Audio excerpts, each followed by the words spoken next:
What's wrong with me? My head hurts so much. All my clothes are also torn and dragged. I got no bounds on my body. Where did I go? I came from I can't remember anything. A person torn clothes skinny body standing in front of stairs said I just feel unwilling. June 30th, 2035 Dream Star Apartment 502 Feel finally come home. This is the box. I lost when I moved previously standing in front of door said Luchin. Then he said I didn't expect my boss to actually help me find it. His name is Luke Hen. He said thanks although they read just some worthless photos and certificates. They carry a lot of memories, places the bag on a table and starts unwrapping it said this seems to be first master of the game star sees shuttle from country part. Was it now that I think about it? It was an interesting memory. The starting point of my esports era 5 years ago Z Country National Esports Center the person standing said I am pretty happy to come to Z Country Samia. I also specially learned some Chinese, however I was extremely let down by competition opening day. Your gaming level makes me feel so bored Sima. I craved failure in this country. Sorry I didn't get it. A muscular man blonde hair said all this. His Edge Country sports player star C Exploration, strongest combat power Park Han Wang. A person in the crowd said, what are you proud of if it wasn't for Dragon King being hospitalized? He would have killed you in minutes. Shameless guy really thinks he's invincible in the world. Forget the 3-0 of Dragon King back then the host was pretty nervous then the player took the mic from him and said it seems that a bunch of losers can't accept it. If you don't accept it, I'll teach you a lesson again. A bunch of trash translate my words exactly as they were. The host thinks oh heavens I really want to quit. He said there's a certain gap between imagination and practice.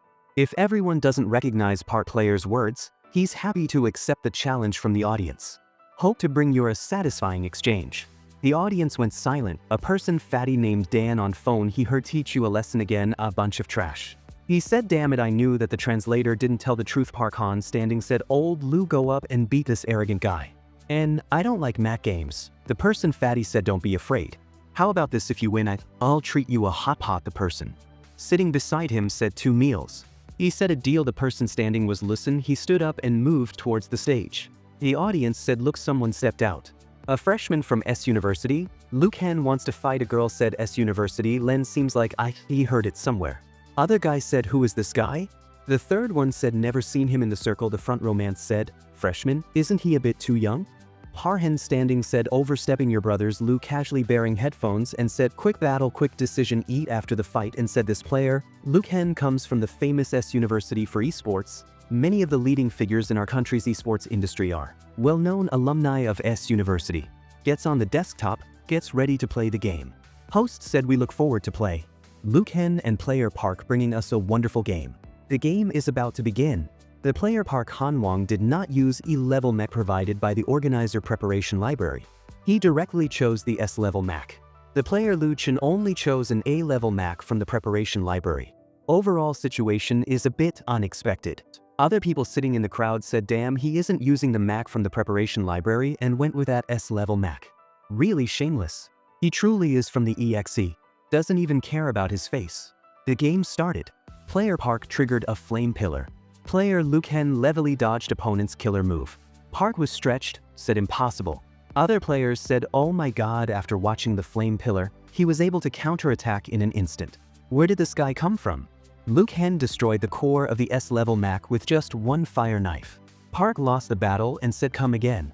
The player Park, who was eliminated, entered the battlefield again with an S-class Mac. And then sorry, Park Han Wang was terminated again. This time it only took 9 seconds. It's an instant kill. He again asked come again.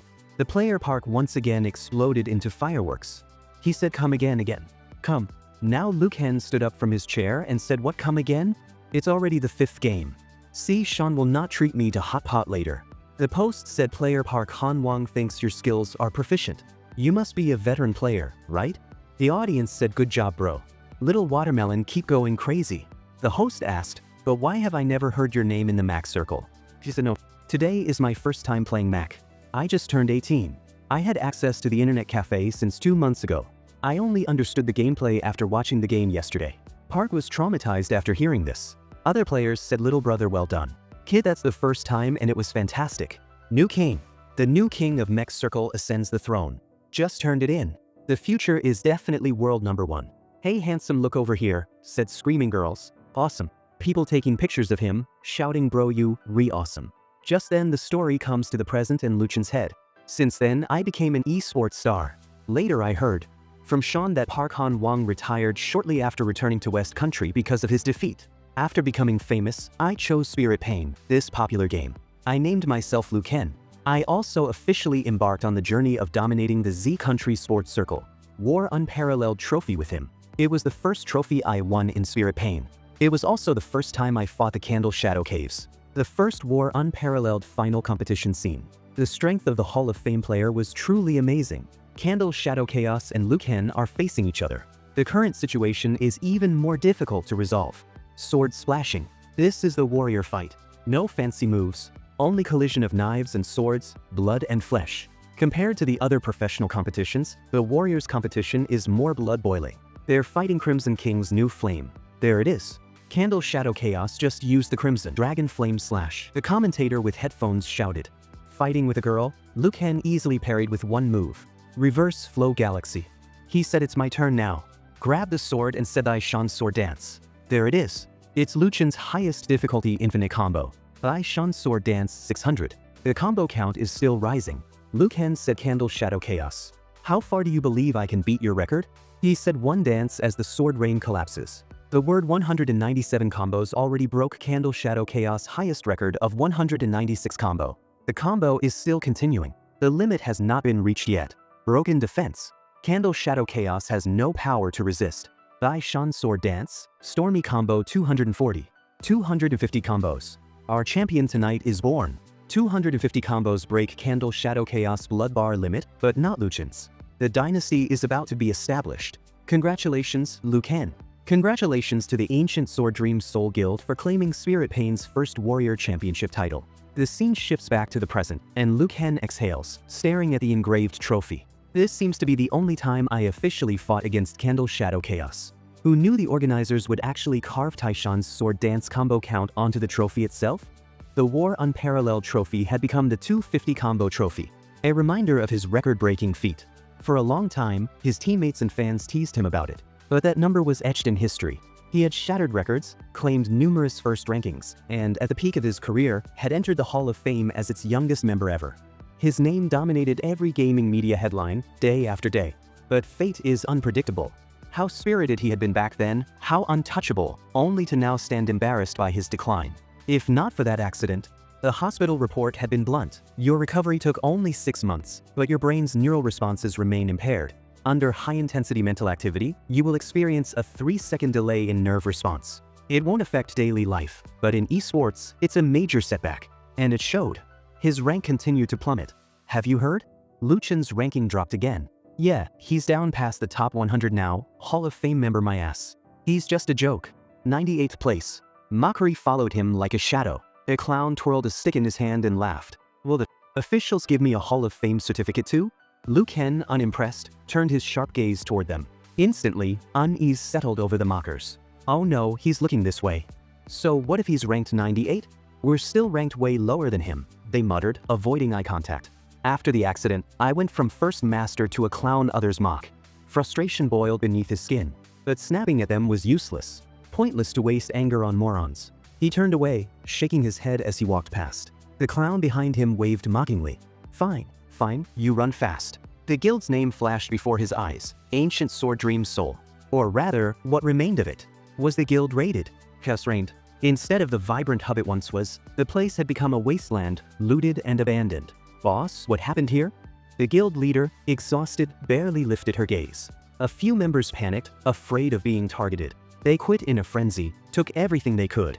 We were more ruthless than even the hostile guilds. The scene was a mess of shattered alliances, broken trust, and fading glory. One side held the past, the other, the future. Among the ruins of what once was, Luken stood still, staring through the echoes of history. The elf girl said, "Don't worry, I am fine." He said, "Boss, about my withdrawal application. Maybe if I quit, those enemies will leave Ancient Sword Dream Soul alone." "What nonsense are you talking about?" She said, "You are one of the founders of Ancient Sword Dream Soul. The 4 stars of sun, moon, and dust can't be missing one. The target is you as well as Ancient Sword Dream Soul. Back then our guild was too famous. The fastest way to become the new king is to defeat the old one. Too many people want to step on our bones and ascend the throne. By the way, yesterday someone sent you a challenge invitation on behalf of the guild. He said Candle Shadow Chaos. She said yes, it's him. He said rejected. I can't beat him now. She said okay, I'll reject him on behalf of the guild. Just then, a system notification popped up, unable to reject. Candle Dragon Guild has withdrawn the challenge request and sent a public apology letter. He asked what's wrong, boss? She said the senior management of Candle Dragon Guild withdrew the challenge and sent a public apology letter. He asked, apology letter to whom? She said us. They think you don't have the qualifications to compete with Candle Shadow Chaos. This kind of challenge will only lower Candle Shadow Chaos value. They think Candle Shadow Chaos random challenge behavior has caused some impact on Ancient Sword Dreams Soul Guild and apologized to us. The public letter has been reposted more than 1 million times in the game. That is to say, everyone knows. Are you okay? Yes. He said I see. If there's nothing else, I will continue cleaning the dungeons. She was shocked to see his reaction. He came to bathe and thought, after the apology letter incident, it was the joint strangulation led by Candle Dragon that killed Ancient Sword Dreams Soul completely. My esports career also came to an end. In the end, the boss and I burned 7 Dragon Grassland before our guild closed down and then deleted our accounts and quit the game. Now back to real life, he bathed and now he's comfortable. He said, it's our way of expressing Ancient Sword Dreams Soul's dissatisfaction. It's 11 o'clock, let's use the computer before going to bed. The boot delay is so slow. My delay seems to be pretty slow too. Sitting on the chair, thinking that, he said on the forum headline again. This finally opened. We all quit the game and there are still 100,000 comments cursing me. If it wasn't for you guys chasing me relentlessly back then, I wouldn't have earned 7 Dragon Grassland like that. No, he was so tired and said, why did I start browsing the forum again? Let's get some sleep. Just then he saw the package, Heaven Order Gaming Helmet. The Hall of Fame special helmet sent by Yui Hang Group. Being changed for so long, I almost forgot that I was also a Hall of Fame member. Let's take a look. After all, Heaven's Order is promoted as a masterpiece beyond Spirit Pain. It's indeed a level higher than Spirit Pain. The VFX and graphics are another level, but that slogan, gaming professions, how could you be thrilled if you aren't here for a fierce battle? How could you be thrilled if you aren't here? Just then, he received a call from Sion. Hello Sion, what do you want from me in the middle of the night? Sion said, where the fuck are you? Your phone's off, no QQ, no WeChat. He said, I forgot. I don't know where I went myself. Sion said, forgot? Are you drunk? Spirit Pain closed down. Don't mind those upsetting things. What we lost, we will get back from Heaven's Order. Heaven's Order? He given up. You can go to Heaven's Order yourself. Sion said, given up? Don't joke, man. Are you still the loud Lu I know? He said, I'm like this now. How can I play? You want me to humiliate myself again? If there is nothing else, just hang up. Sion burst out in anger and said, hang up? You're a total coward. You are the demon that tore Park Han-Wang apart, kicked Candle Shadow Chaos, the youngest member of Hall of Fame, Liu Ken. Are you going to just give up like this? Are you really willing? He said, so what do you know? Sion said, I know that when being bullied, you have to fight back. Watching the guild with only 5 people left finally being crushed and quitting the game, are you really fucking willing? Liu, say something. Spirit Pain, First War, challenge withdrawn, viral apology letter. That humiliation, are you really willing to swallow it? He said, how can I be willing? What can I even do? Every day I log in and get chased. My comrades were harassed and quit the game. Not that Hall of Fame Liu Ken anymore. Sion said, you bastard, Liu Ken, you are a coward. Goodbye. Sion cut the call. A truly thrilling battle. He thought of his battle in the past, the joy of victory, the public humiliation, relentless pursuits, and the shattered guild. Every one of them was deeply embedded in his mind. I, who have seen the peak, can never rot in the mud of the valley. Sion is right. Willing? Heaven's Order, I am here. He logged into the game with a new headset and thought, this feels like traveling through a sea of data. Was Yui Hang Group's virtual technology so advanced? He reached the Temple of Guidance. It was a big hall with pillars and glowing lamps on the top. He said, what a realistic feeling, as if I really came to another place. The touch and texture of the pillars of stone are also simulated, worthy of being a masterpiece beyond Spirit Pain. He heard a narrating voice. Welcome to the Temple of Guidance, Liu Ken. A fairy appeared and said, hello, I am the system spirit. He said, hello. She said, dear player, after confirmation you are a Hall of Fame member in said country region and have exclusive ID privileges. Do you want to continue using your ID, Liu Ken? Liu Ken thought. Liu Ken, this ID has become the biggest joke of the Hall of Fame. Changing an ID would indicate a new start. His name was now Broken Sphere Sinking Sand. He thought, I am no longer the Hall of Fame member Liu Ken, but the player Broken Sphere Sinking Sand. He confirmed the name. She said, Broken Sphere Sinking Sand, broken, the iron still hasn't melted. I'll grind and force them to recognize the former dynasty. These 4 words are very poetic and very penetrating. I, the remnant of ancient Sword Dream Soul, I am back. He let out an evil laugh. The system spirit got scared of his laugh. Player Broken Sphere Sinking Sand, do you want to start a race and profession selection? He should start 10 professions debuted. Which profession is more suitable for him now? The more mobile knight, the balanced warrior, or the single target damage bursting archer? It's hard to choose. How about going back to my old line, warrior? Just then, a notification appeared. The helmet's initial operation needs to draw blood samples for clear body detection. The helmet drew a small needle into his forehead, and the blood sampling began. He thought, blood sampling? The helmet does blood sampling? And then, another notification popped up. Started blood sampling, complicated player body detection initiated. A red warning flashed. According to detection, your heart rate is lower than normal human standards by 30%, your body temperature lower than standard by 70%, blood activity concentration lower than standard by 40%, brainwave response exceeds normal human standards by 120%, vital signs lower than normal human standards by 50%. Liu Ken thought, what's going on? Why is it all red? Is my VIP level helmet a knockoff? A red light broke through his window and he said, "Don't fuck with me." In the dim glow of the game's loading interface, a fairy's voice rang out with mystical clarity, telling Liu Chen that his unique physique qualified him for a hidden profession. Blinking with confusion, he asked what kind of hidden profession warranted such drama, only to be met with her cryptic smile and a simple question. Did he want to unlock it? He shrugged and confirmed with a casual yeah, and the system pulsed to life with brilliance. Congratulations!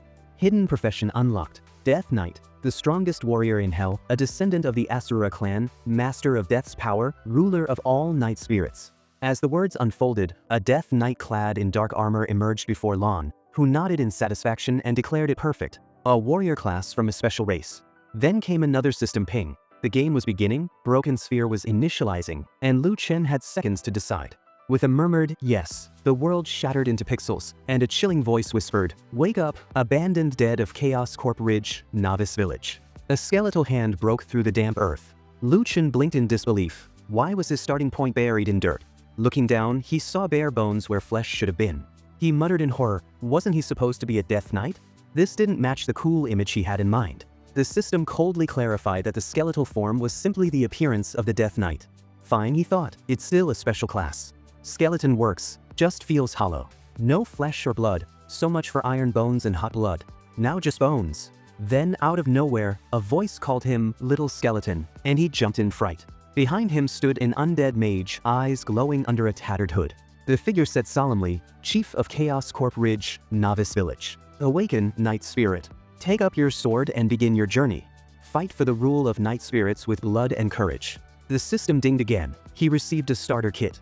Still unnerved, Liu Chen grumbled, "Damn, you scared me," but figured ragged clothes and a rusty sword were better than nothing. Donning his gear, he held the broken blade aloft and proudly declared the knight had arrived.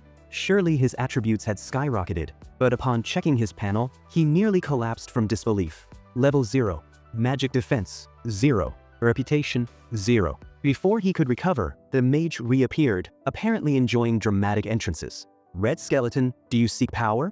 Want some pointers?" Mage offered with a sly tone. Liu Chen scoffed, "Pointers are fine, but I'm not selling myself." Mage burst out laughing, "You don't have any meat to sell anyway."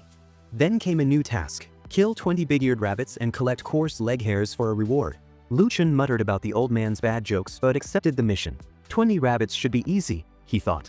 In the carrot field, he spotted a level 3 rabbit and struck. A clean hit, 41 damage. Encouraged, he lined up another attack, calculating a 3-second delay. Swing, missed. The rabbit dodged with ease and retaliated with a brutal kick that sent his skull flying. Stunned, he tried again, missed again. The rabbit even perched mockingly on his sword. After a series of embarrassing failures, he realized something. His input delay had dropped. From 3 seconds to 2, to 1, now 0. Confused but intrigued, he shouted, "Boss Season Candle Shadow Chaos. I, the #1 sportsman in the world, am back." Liu Chen groaned, killed by rabbits and now surrounded by loud players. Shan and the others could never hear of this. But then a strange dizziness overtook him.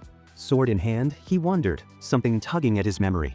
Sports cars, baseball bats, his game birthplace, Lord Guan A hospital room. Then the doctor's words from his past memory echoed, self-repairing neurons. Could this be happening now? Maybe a hospital checkup was in order. But first, rabbits. The system hinted that their necks were weak points, offering bonus damage. He crept toward them and whispered, "Hello, little rabbits," before unleashing a flurry of critical hits. His experience bar climbed, and he grinned. This reduced delay felt amazing. With every swing, he felt sharper, faster, deadlier. Could it vanish entirely someday? Just then, a player came flying towards him. Then he said, "What a player?" The player said it's coming.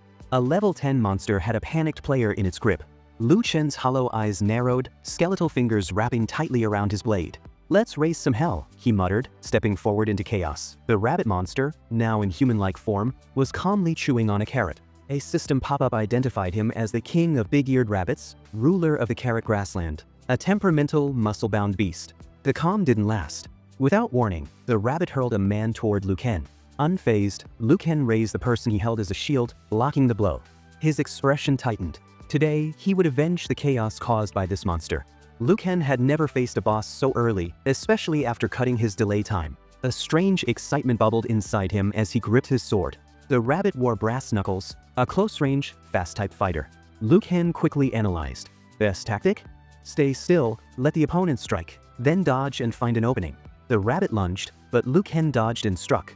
It surprised the monster, but only dealt 25 points of damage. The force of the rabbit's punch was unreal. It tore through the air. Liu Ken realized the undeads could repair wounds and maintain skeletal structure, but not recover blood. What's the point of being undying if you can't recover blood? He thought grimly. He did the math. One rabbit punch caused 25 points of damage. How much could he deal in return?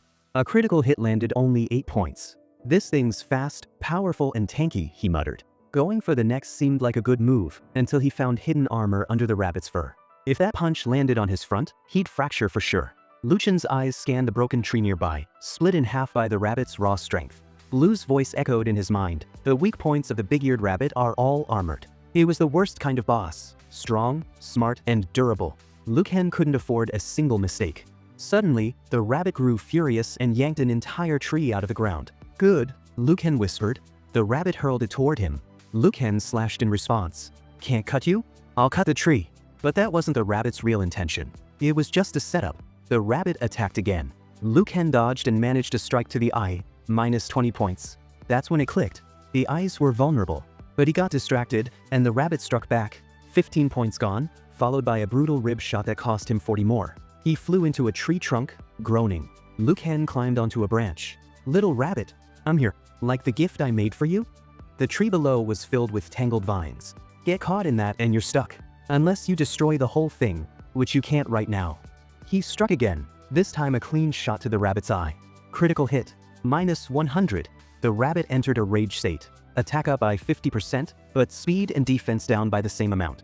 Blind with rage? What's the use of power now? He launched a series of precise critical hits. The final strike took the rabbit's head clean off. Victory. A system prompt flashed, boss defeated. He leveled up to level 4, receiving armor and a magic stone. Equip big-eared rabbit blowing chest plate, he commanded. It was decent gear. 10 free attribute points appeared. He added all to strength. His power rose from 11 to 16. The undead swordsman class had solid strength growth. 5 strength points translated to 3 to 5 attack power. Outside the battlefield, the sun dimmed behind the clouds, casting long shadows across the forest. The wind swayed broken branches where the battle had ended. Liu Ken looked around at the quiet aftermath, one of many fights ahead. He hadn't even collected a single leg hair yet. Let's continue the crusade. Returning to the village, he met the village chief. Well done, young little skeleton, the old man said. Liu Ken gained 150 experience and 10 copper coins. He leveled up again, level 5, and got 5 more bonus points. He asked for more tasks. Of course, said the chief. The next one is an F-level medium task. A green mantis. Liu Ken nodded. First, I need to find a merchant. I need red medicine. Coincidentally, the village chief flashed a badge and transformed into one.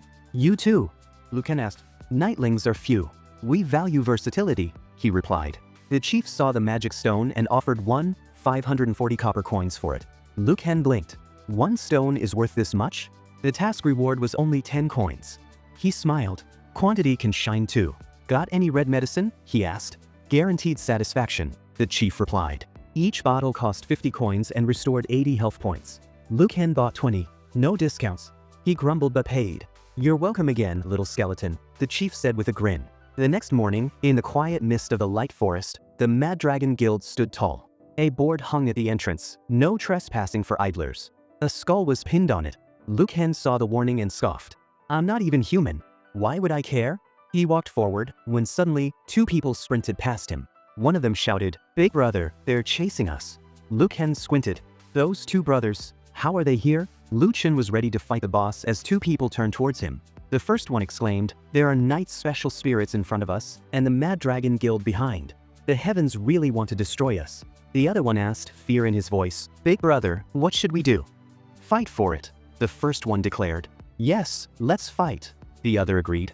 A mere level 5 night spirit, we brothers can handle it together easily. Just then, the second brother was struck by an arrow. Another arrow was about to shoot straight into him, but Liu Ken intercepted it with his hands. You guys, leave quickly, Liu Ken urged. They were thankful to Liu Ken. One who was not injured asked, Big brother, are you alright? I won't die, he replied grimly. Liu Ken thought, an archer, that's interesting. The arrows are fast, but the trajectory is too simple. With my current reaction speed, they can't touch me at all.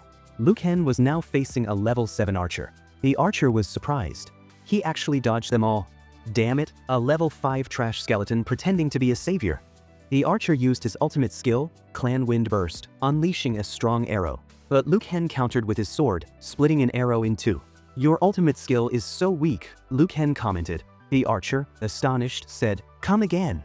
But in that instant, Liu Ken appeared behind him. The archer thought in disbelief, he's so fast. How did he appear behind me? Liu Ken attacked, his blade flashing. Goodbye, little archer, he said.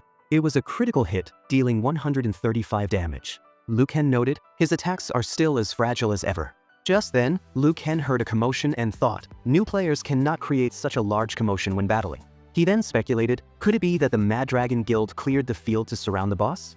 Too bad, he muttered, there's still me, the fish that slipped through the net. A group of people fought the Green Mantis King, a level 15 boss. A figure standing on the back of a tree commanded, brothers, we have already worn down half of the boss's health. Each of our fallen brothers will receive 300 yuan in compensation, and those who lose levels as a result of death will receive an additional 500 yuan. Kill the boss, and the final blow reward is 50 yuan, in addition to previous rewards. It was level 9 player, Night Dragon Rain. Supreme. Liu Ken, observing, thought, 1,200 health points down. 60,000 yuan? Is that Titan crazy, spending so much money to kill an F-level boss? The people fighting the Green Mantis King, fueled by fury and the promised reward for young Master Dragon. Charge. For the Mad Dragon Guild. Kill him. Liu Ken mused. Is this a super high bonus money buff? A powerful attack landed on the soldiers. Liu Ken thought, such terrifying damage numbers. This boss is much stronger than the Big-Eared Rabbit King. Can the remaining members of Mad Dragon hold on until the end? The person standing above directed, keep going. Don't stop. Pay attention to coordination and positioning. First, attract the boss's aggro. Take advantage of the boss's attack cooldown time. One hit and retreat, don't stay longer. Liu Ken thought, what kind of battlefield command is this? Too wishful thinking. This kind of brainless attack will cause heavy losses to their own side. Could it be he wants to use other people's lives to slowly grind the boss to death? Death compensation, 300 yuan per person. If you lose a level, an additional 500 yuan. The Mad Dragon Guild has 50 people on the scene, so death and level losses will cost 40,000 yuan, plus the health point reward and death compensation. This Dragon Reign Supreme actually spent a large sum for an F-level boss's first kill. The guild members continuously attacked the Mantis King, ready to risk their lives. The leader called out, Archer Squad, shoot your arrows. The Mantis King was near death. After the archers fired, the leader said, Archer Squad, great job. When the boss has only a sliver of health left, stop attacking and let me finish it off. Liu Ken thought, no wonder this kid is almost level 10. It turns out he's monopolizing 50% of the boss's final experience. But just then, the Mantis King entered a berserk state. Liu Ken wondered, why did the boss go berserk? The others panicked. Young Master Dragon, leave it to me, one shouted. Another thought greedily, nice, 800 yuan in hand. Brothers, for young Master Dragon, get more of its health. Here I come. They charged, seeing the boss was near death. The young master commanded, keep going. Don't stop. He thought, its health is almost gone.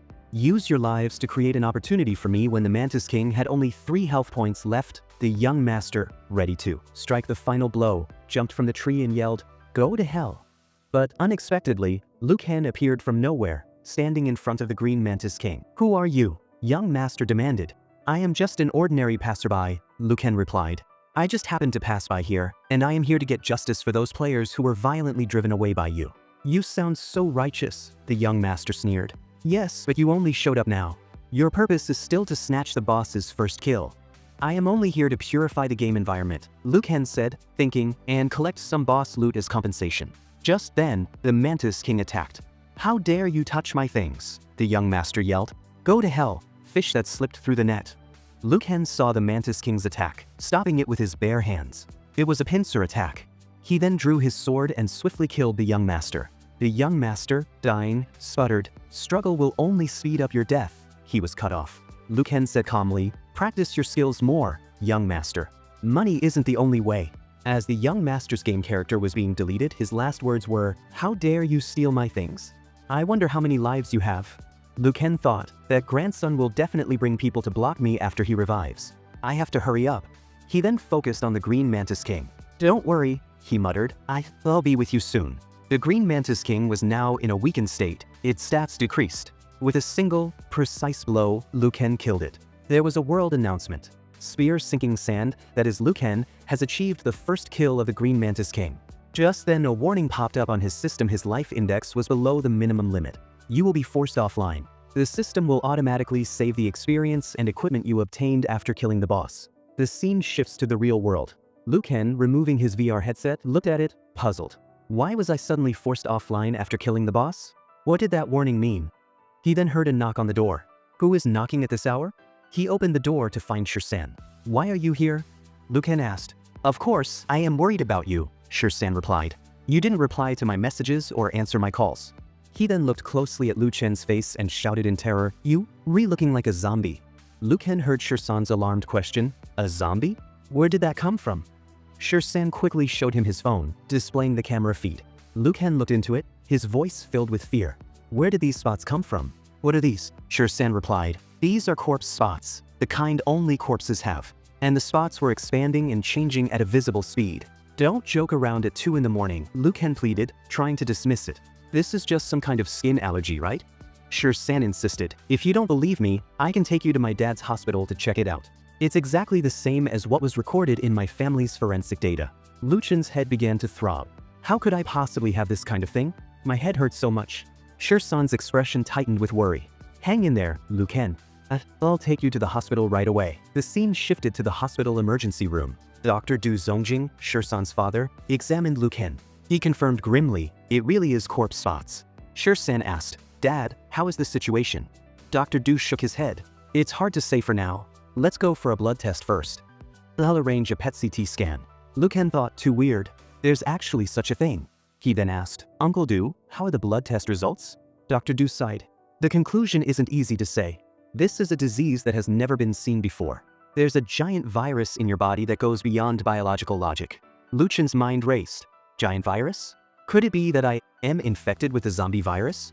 Dr. Du continued, "The weird thing is that it doesn't attack your healthy cells, but instead repairs damaged cells. But correspondingly, because you have too many damaged cells in your body, this objectively slows down the speed of blood circulation." Liu Ken was shocked. Dr. Du continued, "Corpse spots are, after all, caused by the disappearance of blood circulation.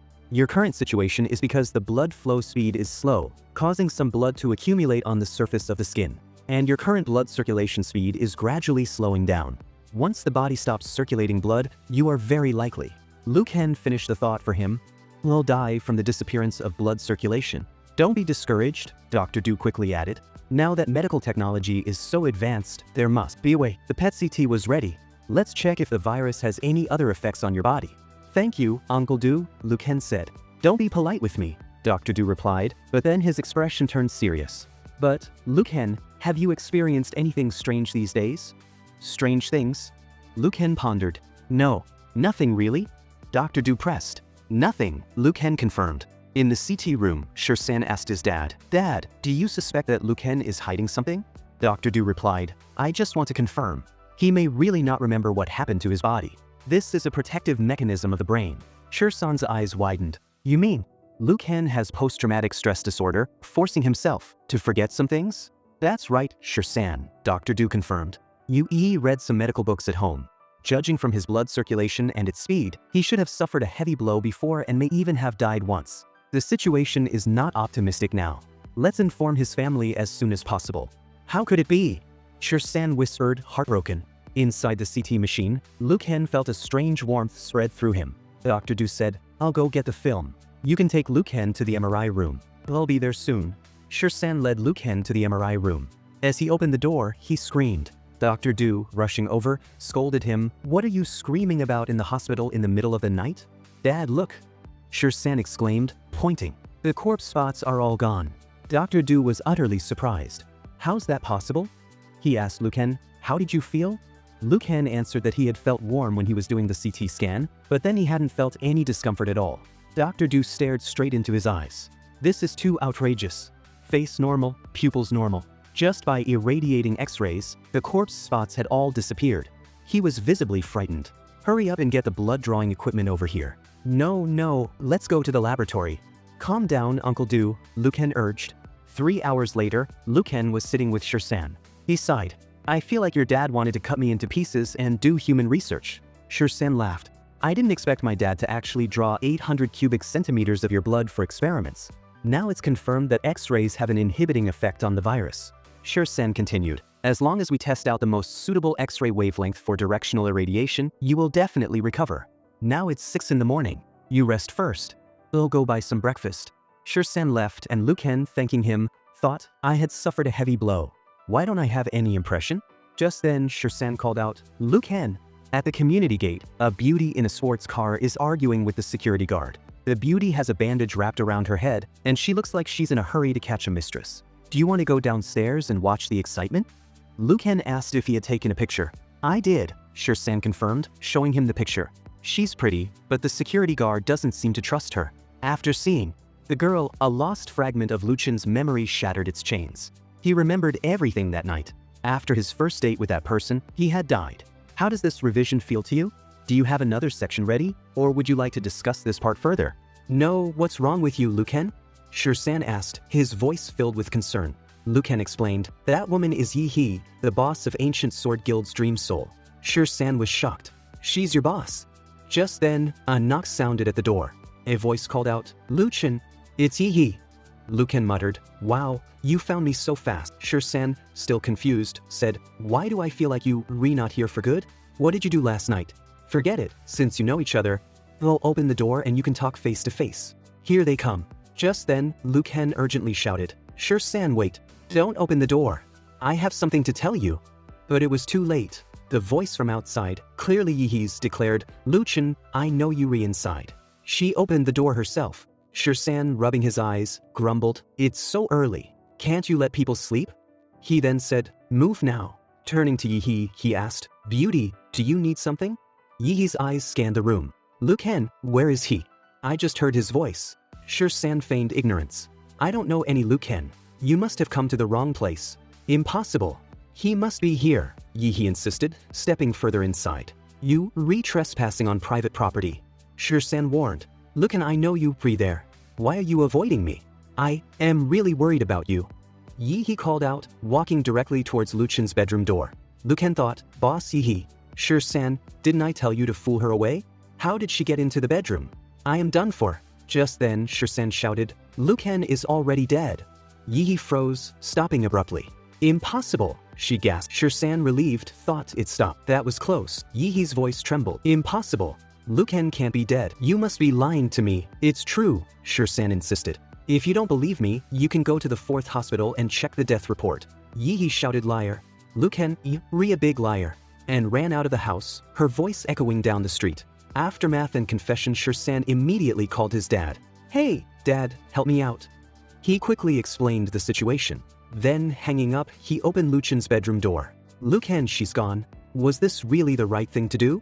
Luken replied, in the hospital, I was naive enough to think that as long as I used X-ray treatment, my body would be like a normal person. But after the memory lock was broken, I didn't even dare to confirm whether I was alive or not. Rather than giving Yi He hope and then tearing it apart, it's better to give her despair directly. That way the pain will be less. Shirsan sat on the floor, looking utterly confused. Making less and less sense. What happened to you last night? You didn't just explain it. Explain it to me. I was buried alive, Luken stated, his voice hollow. What? Shirsan exclaimed. Luken began. Yesterday afternoon, I went to meet my boss. I thought it was just a normal online friend meeting. I didn't expect her to be Yi He, the vice president of GGS Asia. Yi He? A rich and beautiful woman? Aren't you and your boss game lovers? You hooked up with a rich woman?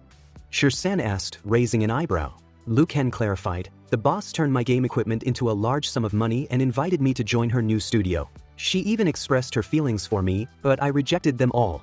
Shirsan said, Luken, we are really, but Luken cut him off. With my 3-second delay status, I would only be a burden to her. I don't want her to waste time on someone like me. He continued. She insisted on dropping me off, and on the way home, there was an accident. Our rivals, who were competing with Yi for the position of President of Asia, saw that their victory was hopeless, so they set a trap on the way, wanting to kill us. Liu Ken saw himself surrounded by a group of armed people, holding Yi protectively in his arms. He recounted, in order to save myself, I ignited the car's fuel tank, but the explosion only delayed them for a minute. The boss was thrown by the blast wave onto a passing tractor by me. I stayed behind for her. Seeing that their plan failed and their prey escaped, the furious assassins vented all their anger on me. I was beaten by them to the point of dying. Maybe they thought I was dead after venting their anger. They dragged me to the chaotic burial mound in the north of the city, and I was buried alive by them. In a quick burial mound? Shirsan asked, horrified. Fortunately, there's no way out for heaven, Liu Ken said, a grim smile touching his lips. The heavy rain last night saved me. The soil that buried me became very loose because of the heavy rain. I lost consciousness and crawled out of the ground like a zombie. I don't know how I moved. I only felt the pain in my body gradually disappearing. And when I regained consciousness, I was standing at the door of my house. There was no wound on my body, only a faint pain at the back of my head. It's because you were infected with a giant virus after being buried, and the virus consistently repaired your body, Shirsan deduced, his eyes wide. This is too incredible. Liu Ken looked at him intently. Shirsan, do you think I'm still alive now? Shirsan replied. All the mysteries are hidden in the chaotic burial mound in the north of the city. It seems that we have to go there. I'll come with you, Liu Ken offered. You need to rest well now, Shirsan said, seeing Liu Chen's whole body shaking. He wasn't even able to stand and move without support. Shirsan grabbed some food. You eat first, we'll go out for a while. Are you going to the chaotic burial mound now? Liu Ken asked. No, Shirsan replied. It's about your death certificate. My dad almost scolded me to death just now. By the way, my dad asked me to take your gaming helmet with me. Well, take it away, Liu Ken said. Hospital conference room. Shirsan then reached the conference room of the hospital and said, Dad, I am here. He saw a bunch of old guys sitting there in the conference room. The scene shifted to Liu Chen's house. Previously, his income from the game was only about 130,000 yuan, which was barely enough. Before leaving, he had to earn enough money to support his dad's retirement. He was the eldest brother in their family. Just then, a voice called out, Liu Chen, where are you? Shirsan, I'm here, Liu Ken replied, looking at the boy. What are you doing with these bags? Are you running away from home? No, I am moving with you, Shirsan answered casually. What? Liu Ken exclaimed. But I only have one bed here. Shirsan shrugged. It's okay. Your sofa is wide enough for me to sleep on. Liu Ken narrowed his eyes. Shirsan, tell me the truth. Have I reached the point where I need personal care? What are you talking about? Shirsan scoffed, flopping onto the sofa. I'm just too bored at home by myself. He then added, as for now, you won't die anytime soon. This is your analysis report. The report showed that Liu Chen's vital signs were surprisingly good. That's impossible, Liu Ken said, disbelieving. I didn't believe it at first either, Shirsan admitted. Later, those old professors did several groups of comparative experiments before I believed it. Liu Ken asked, the old professors? My thing was discovered? Yes, it was discovered, Shirsan confirmed. Your virus gene sequence project was too big. Dad had to ask for help, then more and more people came. Older and older, qualifications higher and higher levels. In the end, a group of medical bigwigs from textbooks came. These giants made a phone call, and the chaotic burial mound became a military-restricted area. But after these old professors came, the efficiency was very fast. In half a day, the secret of the chaotic burial mound was dug out. What secret? Liu Ken asked in shock. Under the chaotic burial mound is a group of tombs from the end of the Han Dynasty, Shirsan explained. It may have something to do with Yi Guan, but the specific situation still needs further excavation. This feels a bit mysterious, Liu Ken commented. There's more mysterious stuff, Shirsan said, his voice dropping slightly. In the corpse fluid leaked from the tomb, they found virus protoplasts with the same genes as the virus on your body. 1,000-year-old corpse fluid, what is this virus? Isn't it written in the file? Liu Ken asked, scanning the report. Liu Chen's eye. Corpse virus. It's named after you. That's a really good name, Liu Ken murmured. You look at it first. I'll pack up my stuff, Shirsan said, walking towards his bags. Liu Ken watched him, noticing a doll in Shirsan's bag that resembled his own prototype doll. Liu Ken continued reading the report. Why are the virus characteristics only in a brief introduction without any specific content? In less than a day, those big shots could only write a summary analysis report, Shirsan replied. The specific characteristics still need them to study further. The only characteristic that can be confirmed now is super strong repairability. The virus is constantly repairing your cells and strengthening your body, and now your physical fitness is ridiculously good. The virus enhanced my physical fitness, Liu Ken acknowledged, but it also slowed down the blood flow speed and released excessive acidic substances during the cell repair process, causing other organ burden and heart rate decline. Compared to those physical problems, the most important thing is no one is interested in my body. San interjected. Dad told me that there was indeed a dispute at the time. Most people wanted to send you to the laboratory for 24-hour observation and research. A few top-level big shots thought they needed to respect your personal opinion. Later, they found out that the virus prototype was more valuable for research and your importance plummeted, only as a reference object for the virus protoplast. It's fine, as long as I don't become a white mouse, Liu Ken said with a sigh of relief. I didn't expect this virus to help me 3 times. 3 times? Isn't it 2 times?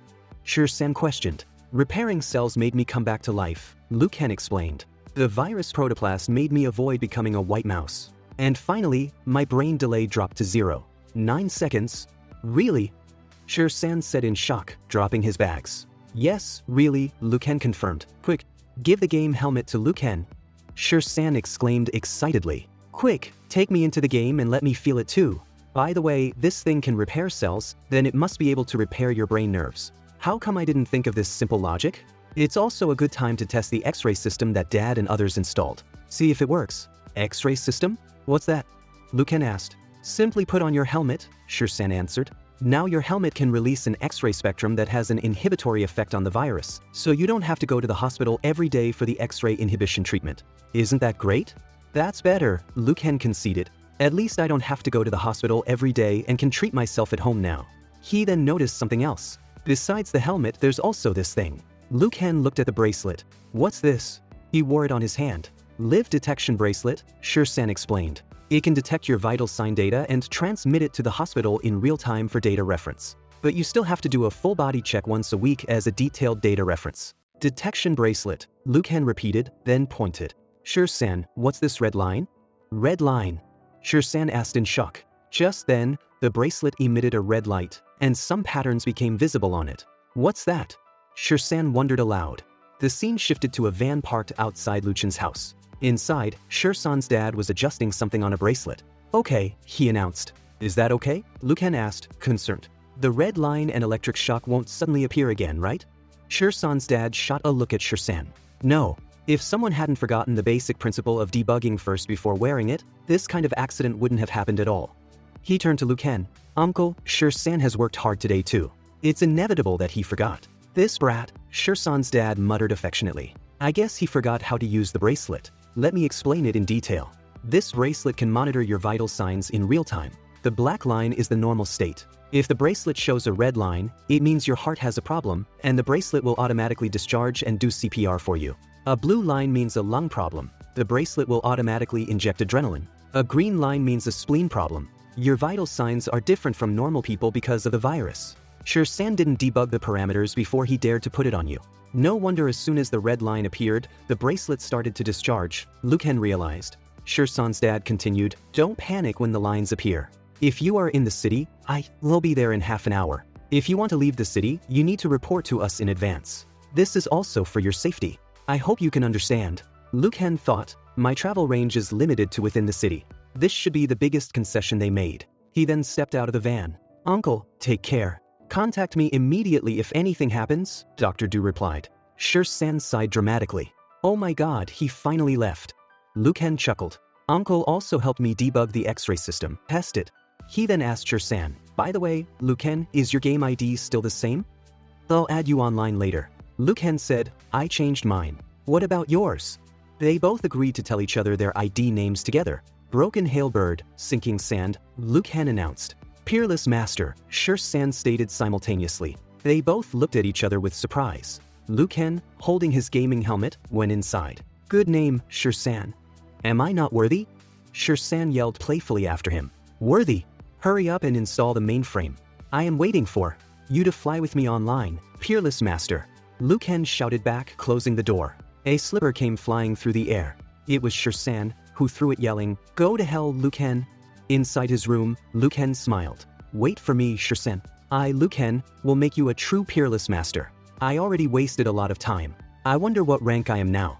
He thought, after the helmet starts, the X-ray system will start as well. This feels so good. He entered the game. A system pop-up appeared. Player Broken Hailbird, Sinking Sand, reconnects to the game. Returns to offline coordinate, Green Mantis location, Morning Light Forest, Green Mantis treehole.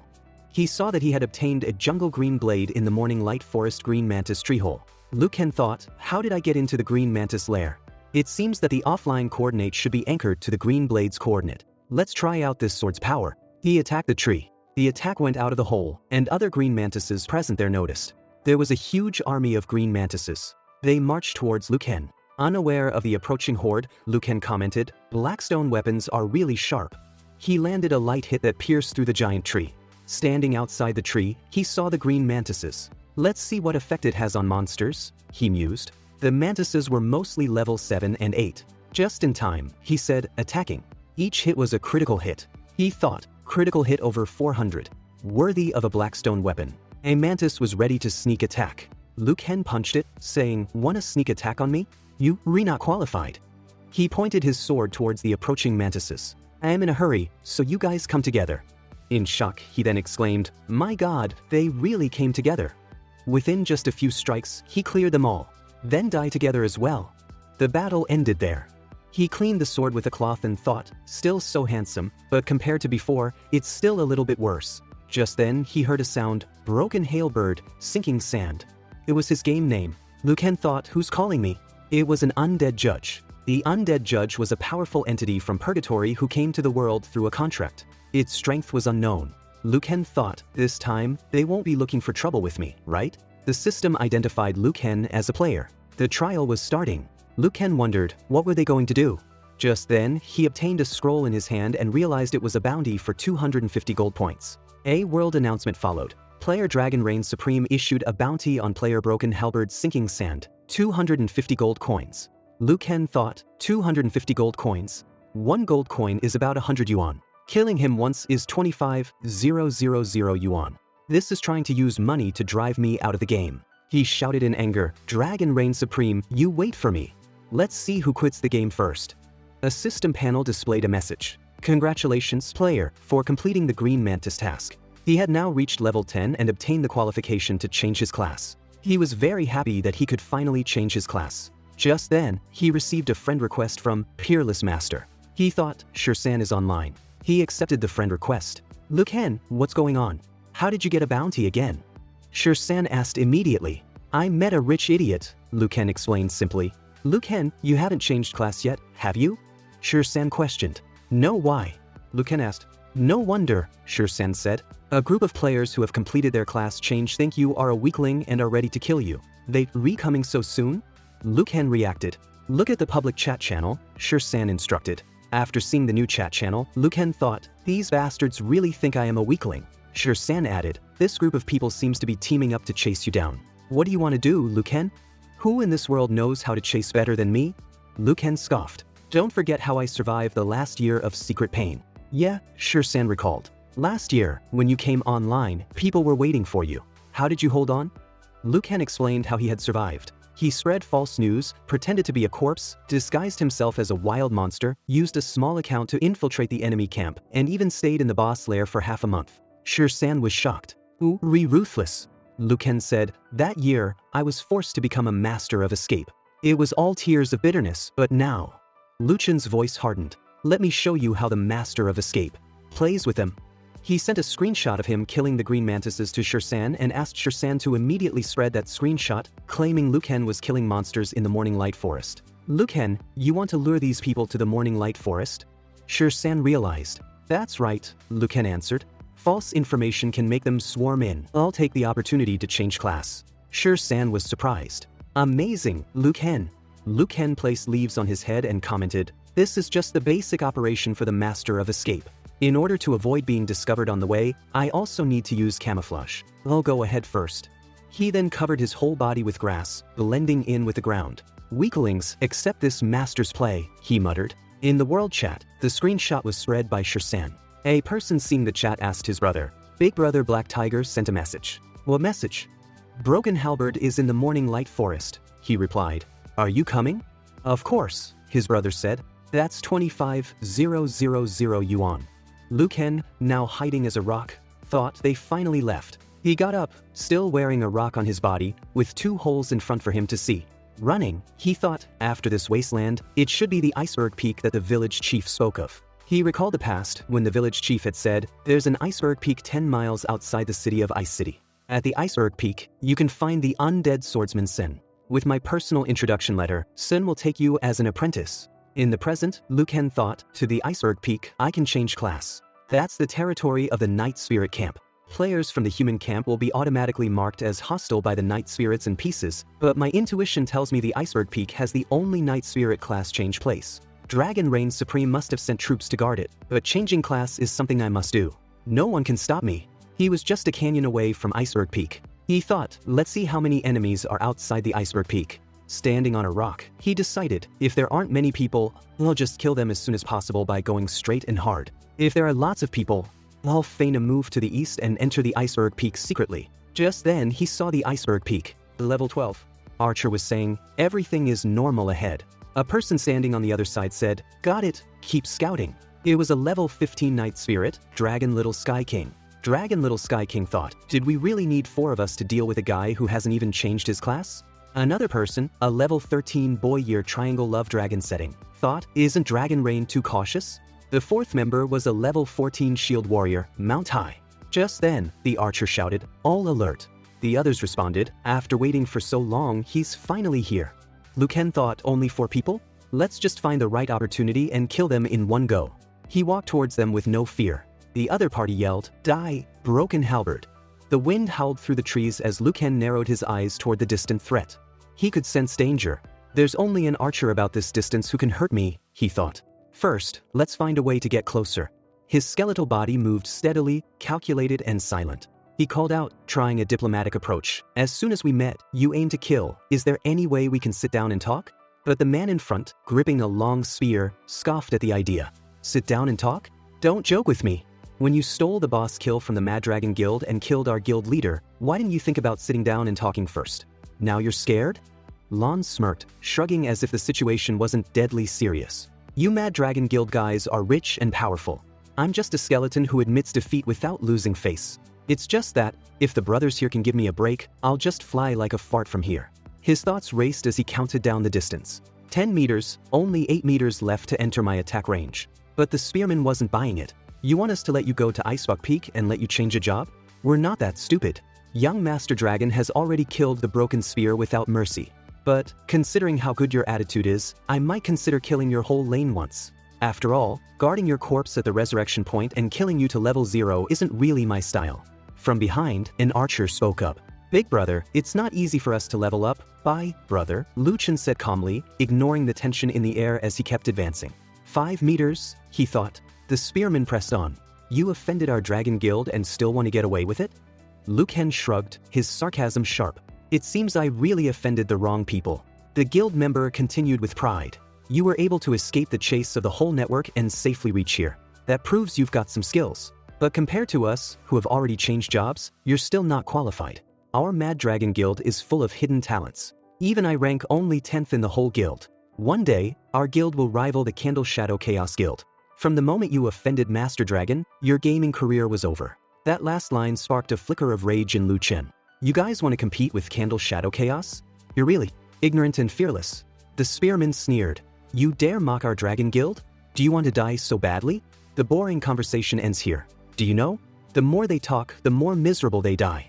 Just then, the archer released an arrow, shouting, die, but Liu Ken dodged with precision and delivered a swift critical hit to the archer, arranging the archers in the front line. Your team's awareness is pretty weak. It's laughable, he scoffed. Because of 2 nice words from the enemy, you just watched him walk up to you from 100 meters away. Are you retarded? The spearman growled. Damn it. Don't panic. We still have 3 people left. He's just a night spirit who hasn't changed his job. The group charged at him. Dispose the formation. Attack from all 3 sides, shouted the spearman. But Liu Ken was ready. Useless, he muttered. Without that archer's sneak attack, I'm quite invincible in close combat. The assassin, a female, darted in with a blade aimed at his back. Liu Ken twisted, countering her move effortlessly. The shield warrior followed with a heavy swing, and the other guild member flanked him from the side. Watch me punch you away. Liu Kang declared, swinging his fist, only to miss. He blinked. My punching speed was faster. The delay has reduced again. He fell back a bit, evaluating the situation. Wow, those two were too close, he thought, glancing at the assassin and the warrior. According to the current repair speed, maybe in 2 days, I'll have the strength to fight Candle Shadow Chaos. With a renewed grip on his sword, he focused. Now, let's drive it with you first. How strong am I with a 0.7-second delay? He activated Fury of Earth, a tank's charge skill, but Liu Kang was far too fast to be caught. Such a long skill preload, he muttered, sidestepping the attack and landing a critical blow on the archer. It's just a live target for me. Shock spread through the enemies. How is it possible? Thought the spearman. The shield warrior was killed in seconds. Before he could regroup, the assassin was down too. Her body hit the ground silently. Don't worry, Liu Kang said coldly. It's your turn soon. Wait a minute. We can sit down and talk now, the spearman begged, fear overtaking his voice. But Liu Kang didn't hesitate. Sorry, he said, pushing the sword straight into the man's forehead, driving it deep with one brutal motion. I don't have the habit of sitting down and talking with my opponents. As the dust settled, he looked around, scanning the silent battlefield. The main force of Mad Dragon should be here soon, he whispered to himself, already preparing for the next wave. She should hurry up. Liu Kang stepped into the shadows once more, vanishing from sight. The spearman scanned the area nervously, heart racing. That was too close. He should be gone by now, right? But before he could steady himself, a voice whispered from behind. Hey, how did you revive on the spot? Did you hit a resurrection position? His breath caught as Liu Kang appeared beside him. No, bro, the spearman stammered. Players above level 15 revive on the spot after dying. I just reached level 15. Liu Kang paused, taking in the information. So revive on spot kicks in after level 15. That changes things. He placed the blade of his sword right on the man's neck, icy and calm. You'll have to be more careful and cautious after level 15. It'll be troublesome if you get PK scammed. Sweating, the spearman held the blade gently, trying to keep it from cutting deeper. Bro, I've explained everything clearly. Can I go now? Liu Kang tilted his head. Weren't you arrogant before? Why so pathetic now? Without warning, he struck the man on the head with the flat of his sword. We lost 4 against 1, the spearman muttered. We are really strong, but I can't beat you. Just then, the spearman's interface blinked. A call from Dragon Reign Supreme. Why no? He thought, panicking. Quietly, he tried to decline the call. You got a call, Liu Kang said. Why don't you answer it? I'm screwed, the spearman thought. He answered anyway. Hello, young Master Dragon, but Liu Kang's voice shouted in the background. Sea Dragon, I've received your coordinates. Hold him off, I'll be there soon. This time, we must get him until he quits the game. Liu Kang rolled his eyes. Dragon Reign Supreme, you guys are really persistent and annoying. The call continued, the guild leader's voice venomous. Broken spear. Sinking sand. Blue, it's time your sidekick stopped wasting my time. I'm waiting for you at Iceberg Peak. You want to kill me? You're not even qualified. Your master is so angry. Liu Kang's tone shifted. Now I'll kill Sea Dragon first as a sacrifice. The spearman panicked. Big brother, if I die again, I'll drop to level 144. It's not easy for us to level up. Young Master Dragon, help me. The furious voice roared, Bastard, you dare touch Sea Dragon? See what happens. But the call was cut short. Fuming, Dragon Reign Supreme barked orders to his team. Half of you go with me to Iceberg Peak. The other half, camp at the resurrection point. Yes, sir. Broken Spear added coldly, I'll make sure you quit the game at level 0. Far from their strategy room, outside Iceberg Peak, Liu Kang was already waiting. His blade rested lazily over his shoulder, his posture relaxed, but his eyes were sharp. Suddenly, movement. An ambush from above. The young master and his team descended from the trees. Arrows flew from all directions. The guild members grinned. This is what happens when you mess with us mad dragons. But they were horribly wrong. Their arrows hadn't hit a human. They had hit the Night Elf Patrol Team Captain, Fark. The silence that followed was brief but thunderous. Suddenly, a message flashed, all humans are now marked as enemies by the Night Elf Patrol Team. The players looked around in confusion. What's going on? Whispered one. Dragon Reign Supreme stared wide-eyed as a deep voice thundered across the forest. Humans, you're getting bolder, Fark growled. You dare attack the Great Lord Fark? You even destroyed the new clothes my brother gave me. Another guild member shouted, It's a trap. We've been set up. The young master's face turned pale. We're doomed. We've been marked by the high-end forces of the night spirits. Still, he barked orders. Don't panic. Keep the formation. But panic had already gripped the troops. They began to scatter. Fark pointed. Wanna run? Wishful thinking. He raised his hand and slammed it down. Under resurrection. From beneath the ground, dozens of skeletal hands burst forth, grabbing the legs of every escaping player. Helpless, they fell one after another. Minions, kill them all, Fark shouted. The young master screamed, call for backup. Quickly. Fark's voice boomed. Backup? Sure. But do you think killing a few of you will ease my anger? His tone dropped. Show no mercy. Leave no one alive. Let these human trash all drop back to level 144. Get out of Night Spirit territory. Liu Kang watched from a distance, lips curled into a sly smirk. The plan to kill using a borrowed knife worked perfectly. He drifted into memory. In the past, just days ago, he had visited a village chief, holding out a tattered shirt. Village chief, do you still have this set of clothes I'm wearing? Yes, the old man replied. 1 copper coin per set. I'll take 10 sets. From there, he approached the night patrol team. You're Fark, the leader of the Night Spirit patrol team at Iceberg Bay, right? The elder of countless weak night spirits? Fark blinked. I'm actually that famous? I come from the countryside, Liu Kang said humbly. This is the best clothing I have. I hope you don't mind. Fark stared at him, softened. Young man, you have potential. He took the clothes from him. You're worthy of being Fark, Liu Kang added slyly. This rag shirt suits you. It reflects the dirtiness, the hollowness, the decay, and darkness of a night spirit. Well said, Fark agreed proudly. We night spirits are the dirtiest and most decayed race. Liu Kang pressed on. Fark, can I draw your majestic image for future admiration? Of course you can, Fark said proudly, straightening his posture. He climbed onto a branch and struck a proud pose. Is this good enough? Fark asked. Yes. Don't move, Liu Kang nodded. You keep this pose, I'll go to the tombstone to draw it. As he walked away, he whispered to himself, I hope that crazy dragon will be honest for a while after this. But then his interface flashed. The bounty list had just been updated. The very next moment, Liu Kang's lips curled into a smile. Very good, he muttered, eyes glinting. The bounty on his head had risen again. He could already imagine the scene, Dragon reigned supreme spending his money like water. Keep wasting your funds, Liu Kang thought. This way, even more experts will come challenge me, and every one of them will just become another stepping stone on my way to the top. Just then, he noticed a strange figure approaching in the distance. Dressed in tattered robes, emitting a dark aura, Liu Kang narrowed his eyes. That must be the undead swordsman sovereign the village chief mentioned. The figure stepped forward. Why do you tread on my territory? His voice echoed, hollow and cold. Fark, still lingering nearby, bowed. Master, I came to find you for a job change. But before another word could be exchanged, the undead swordsman attacked.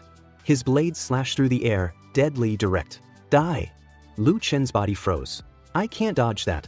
Thinking fast, he raised a folded piece of parchment. This is the introduction letter from the village chief. The swordsman paused. His cold eyes scanned the letter, then widened. From Naiwan? Liu Kang exhaled in relief. That was close. Why are these NPCs so scary? He muttered. The swordsman chuckled. To my old friend. You praised this kid a lot in the letter. Said he was indispensable. Fine, I'll trust your judgment. He looked Liu Kang up and down.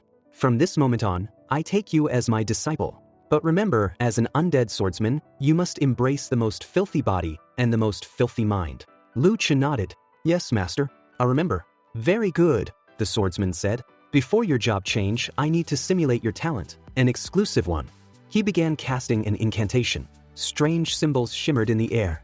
A faint purple light glowed between his fingers. The light struck Liu Kang's chest and vanished. Talent comprehended, 100 power. Liu Kang's eyes widened. Awesome. At full level, it increases damage by 50%.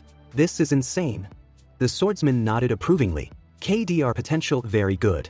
You actually awakened the highest quality, undead power. He raised his sword into the air and declared solemnly, by the name of Azura's laughter and the spirits of all realms, I grant you the qualification to become an undead swordsman. Liu Kang stepped forward. I accept. 8 chilling winds swept over him. Dark energy coiled around his limbs. He could feel his consciousness slipping. What is this? My body. It's being taken over? He clenched his teeth. How shameful. Just then, the wave of darkness passed. His limbs relaxed. I can move again, he muttered. Is the job change done? He quickly opened his status panel. All-round improvement, he whispered, impressed. I feel like my body's bursting with power, then frowned. But why am I still a skeleton? The swordsman scoffed. The path of the Azura is long and cruel. A skeleton is your essence. And from what I see, your bones are excellent. He handed Liu Kang 3 books. These skill books will help you grow faster. Lu Chen lit up. Thank you so much, master. But the swordsman raised a hand. Wait, pause. These skill books, they're priceless treasures. I'll give them at a discount, because we share fate. Lu Chen's smile faded. You want money? 1 skill book, 5 silver coins. No card payments. Cash only. Lu Chen groaned internally. I did tasks, robbed bosses, even licked blood off blade edges. I've only saved up 24 silver coins. And now you want more than half of it? He tried reasoning. Master, we're master and disciple, right? Can't you give me a discount? The swordsman's face hardened. Stop nagging. That's already cheap. He extended his hand. Give me the money. Reluctantly, Lu Chen handed it over, grumbling, why do I feel like I'm getting scammed? He opened the books. Basic swordsmanship. Death grab. Slaying blade. Nice, he said. Basic swordsmanship and slaying blade increased damage by 15%. And I already had a 20% boost from the job change. He rubbed his chin, calculating. In the Spirit Age, swordsman skills only gave flat damage boosts. But undead swordsman skills increase by percentage. That means the more my base damage rises, the more terrifying my actual damage becomes. This job is broken. He turned to his master. The best way to test skills is in real battle. Do you have any tasks for me? The swordsman laughed. Greedy kid, I like it. He handed over a scroll. Clean up the skeletons that have defected to the humans. Lu Chen grinned. Don't worry, master. I promise to complete this task. Soon after, he arrived at a graveyard. Broken tombstones, thick mist, eerie silence. Ahead stood a lone solar skeleton, level 12. Tall, hunched, glowing faintly red. Lu Chen didn't hesitate. He dashed forward and unleashed Slaying Blade. The strike was clean, brutal. 1 hit. Kill confirmed. The skeleton didn't even have time to scream. Lu Chen smirked. Changing jobs really did boost my attack power. 1 shot, 1 kill, but something strange happened. As the skeleton fell, a small flame flickered where its body had been. Huh, what's that? He approached cautiously and stabbed his sword into the flame. It didn't vanish. Instead, it entered his body. A cold sensation spread through his veins. Lu Chen's eyes widened. I can't die, but this feeling, it's amazing. He clenched his skeletal fist, and the lingering essence of the fallen skeleton condensed into a glowing orb in his palm. A soul spark? He whispered, staring into the flickering light. It pulsed like a heartbeat. Why did that feel so good? Flickers of information from the system flashed in his mind. Soul sparks, remnants of the undead, containing latent energy. They could be absorbed or refined. Lu Chen's grin widened. Another way to grow stronger. He didn't waste time. Marching toward a lone death soldier, he activated Death Grasp. The shadowy claw lashed out, clutching the enemy and draining its essence. Lu Chen furrowed his brows. What extra effects can this skill give? The corpse crumbled, and all he found was a tattered cloth. He held it up, unimpressed. Useless garbage. Tossing it aside, he muttered, there's no way all these skeletons are broke. He darted forward again, more enemies, more loot. Skeletons crumbled under his blade like brittle twigs. One by one, he cut them down. Just when he was slicing through another group, a skeleton twisted its head a full 180 degrees, unnaturally. Before Lu Chen could react, the skeleton launched a skill, Wind Blade. Lu Chen's eyes widened. It can use skills? He narrowly avoided the attack. The gust nicked his ribs, but he was already behind it. Flawed movement, messy casting, he muttered. With one clean arc of his blade, he bisected the skeleton. It collapsed instantly. He took a step back, surrounded by bones and dust, breathing heavily. That's 50 down. He checked his inventory. 10 skeleton fingers collected. A familiar chime rang in his mind. Level up, level 11. He chuckled. Nice. A small magic stone materialized from the corpse, faintly glowing. He pocketed it and looked around. The fog had thickened, but something was off. The land no longer looked like necropolis. Towering tombstones surrounded him, some the height of houses. Their inscriptions glowed faintly red. He read the nearest one, King Goose's burial site. Wait, did I enter a new zone? He whispered. Just then, the ground trembled.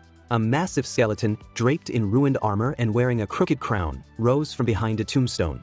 A name tag hovered above her, Queen Bee's skeleton, mini-boss. Lu Chen froze. A giant undead? That's a mini-boss. The creature's jaw cracked as it snarled. Where did this wretched little skeleton come from? You dare intrude upon royal grounds. Without waiting for a reply, she attacked. Lu Chen backflipped, barely dodging the incoming strike. What the she's slow. He observed her movement, compared it to the earlier soldiers. Then it clicked. System notification. Giants possess low individual combat ability. They rely on group synergy and territorial dominance. Oh no, Lu Chen's gaze snapped to the horizon. Dozens, no, hundreds, of towering skeletons emerged from behind the tombstones. He swallowed hard. So I've stirred a hornet's nest. Brothers, one of the giants roared. Crush him. Kill the intruder. Their footsteps shook the ground as they charged. Lu Chen gritted his teeth, brandishing his sword. Impressive strength. But the first swing clashed with his blade, jolting his bones, but he held steady. Still too weak. He leaped through a gap beneath their legs, tucking into a roll. Bones clattered as they turned, shouting, "Overwhelm him!" But Lu Chen kept moving, darting between tombstones, slipping into shadows. His breath rattled. There's too many. One giant's foot landed inches from his head. No cover left, he hissed. Then he saw it. A giant tombstone. Cracked, heavy, towering above him like a fallen pillar of fate. He rushed to it. Lend me your power. Bracing his back and weapon against it, he shoved. The tombstone groaned. The earth trembled. The giants turned. What's he doing? The tombstone crashed down, smashing one of the giants to pieces. Lu Chen smirked, standing atop the rubble. All right, time to retreat. But something was wrong. A chill deeper than before swept across the graveyard.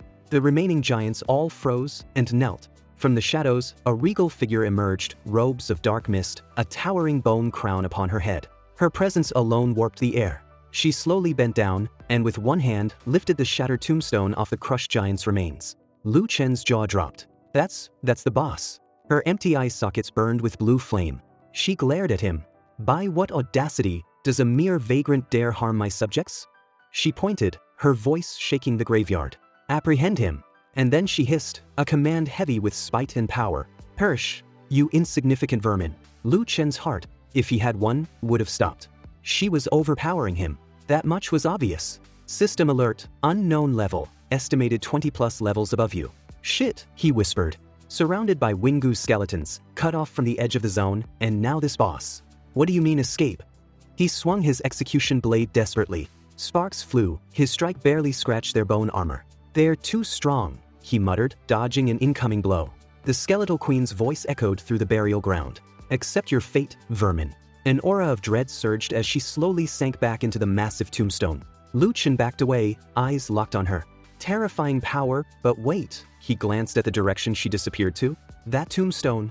It's the entrance to Hanbing burial. She spoke again from within, voice muffled but wrathful. Any last words? He scoffed. Who are you trying to scare with a broken rock? You think you're some emperor? There was a pause. Good, she hissed. Then perish. The tombstone groaned and began to shift, falling toward him. But Lu Chen was already gone. He slammed his blade into a nearby tombstone, launching himself into the air. Thanks for falling for it, he whispered, sailing above the chaos. The other skeletons shouted. She flew. What are you waiting for? Seize her. One ran after him, but Lu Chen had already made it to the necropolis border. There, on an ancient tombstone, he carved, thanks to the Leech Lord for the generous gift. Your buddy. A few skeletons stumbled upon the message. The handwriting's really neat, one said. Yeah, and that heart symbol is a nice touch, another added. But a shrill voice cut them off. You idiots. None of you caught him. A skeletal girl stormed into view. The others dropped their heads. Forgive us, my lord. Track him, find him, and kill him, she ordered. Meanwhile, Lu Chen was already back at the undead swordsman's chamber. He dropped a sack onto the ground. Master, here, 10 skeleton fingers, just like you asked. The old undead looked pleased. Well done. Plus 1,200 experience gained level up. Level 12 Lu Chen grinned. Another dark stone gear. One step closer to a full set. His stats had increased. Not enough to challenge the undead lord, but enough to start grinding Wingu skeletons for real. The swordsman asked, have you encountered the Kubu skeletons, or the underlord himself? Chen nodded. Yeah, I almost didn't make it out alive. The swordsman turned serious. Since you survived, the next mission is yours. The undead lord is preparing to raise a massive army to attack Hanbing burial. Lu Chen's eyes lit up. The mission rank, it's a jump from F+ to E+, he exclaimed. The swordsman chuckled. Adventurers like us don't fear death, we chase fortune. As long as the undead lord doesn't absorb your soul ember, you'll be safe. That caught Lu Chen's attention. Master, what exactly is a soul ember? In reply, the swordsman summoned a small violet flame in his palm. This is the essence of the undead. He leaned closer. Listen well. The Nocturnals are divided into 4 ancient clans. Together, they rule the dark. The underclan, ours, is the most numerous. Then there's the Zongshur, physically invincible. The Dark Elves, magic incarnate. And the with, completely immune to physical damage. Lu Chen frowned. We're the most numerous, but doesn't that make us the weakest? The swordsman grinned. Foolish thought. Only the underclan can absorb soul embers to evolve without limits. That alone makes us the strongest. Unlimited evolution. Lu Chen's eyes gleamed. That sounds incredible. But remember, the swordsman warned, his tone darkening, absorb carelessly and you'll fall into the wisp realm. You'll be exiled from this world forever. Lu Chen stiffened. Wait, exile? Not account deletion, right? The old swordsman said nothing. His silence was answer enough. This is the essence of the underclan, he said at last. We evolve, or we are absorbed. Survival demands conquest. Far away, deep within the Wingu catacombs, the queen stood atop a pile of tombstones. Around her, hundreds of undead bowed in reverence. Our soldiers, our generals, our kings, she said coldly. All shall rise. All shall continue. Until we ascend. Her skeletal hands stretched to the sky. To become equals of the divine.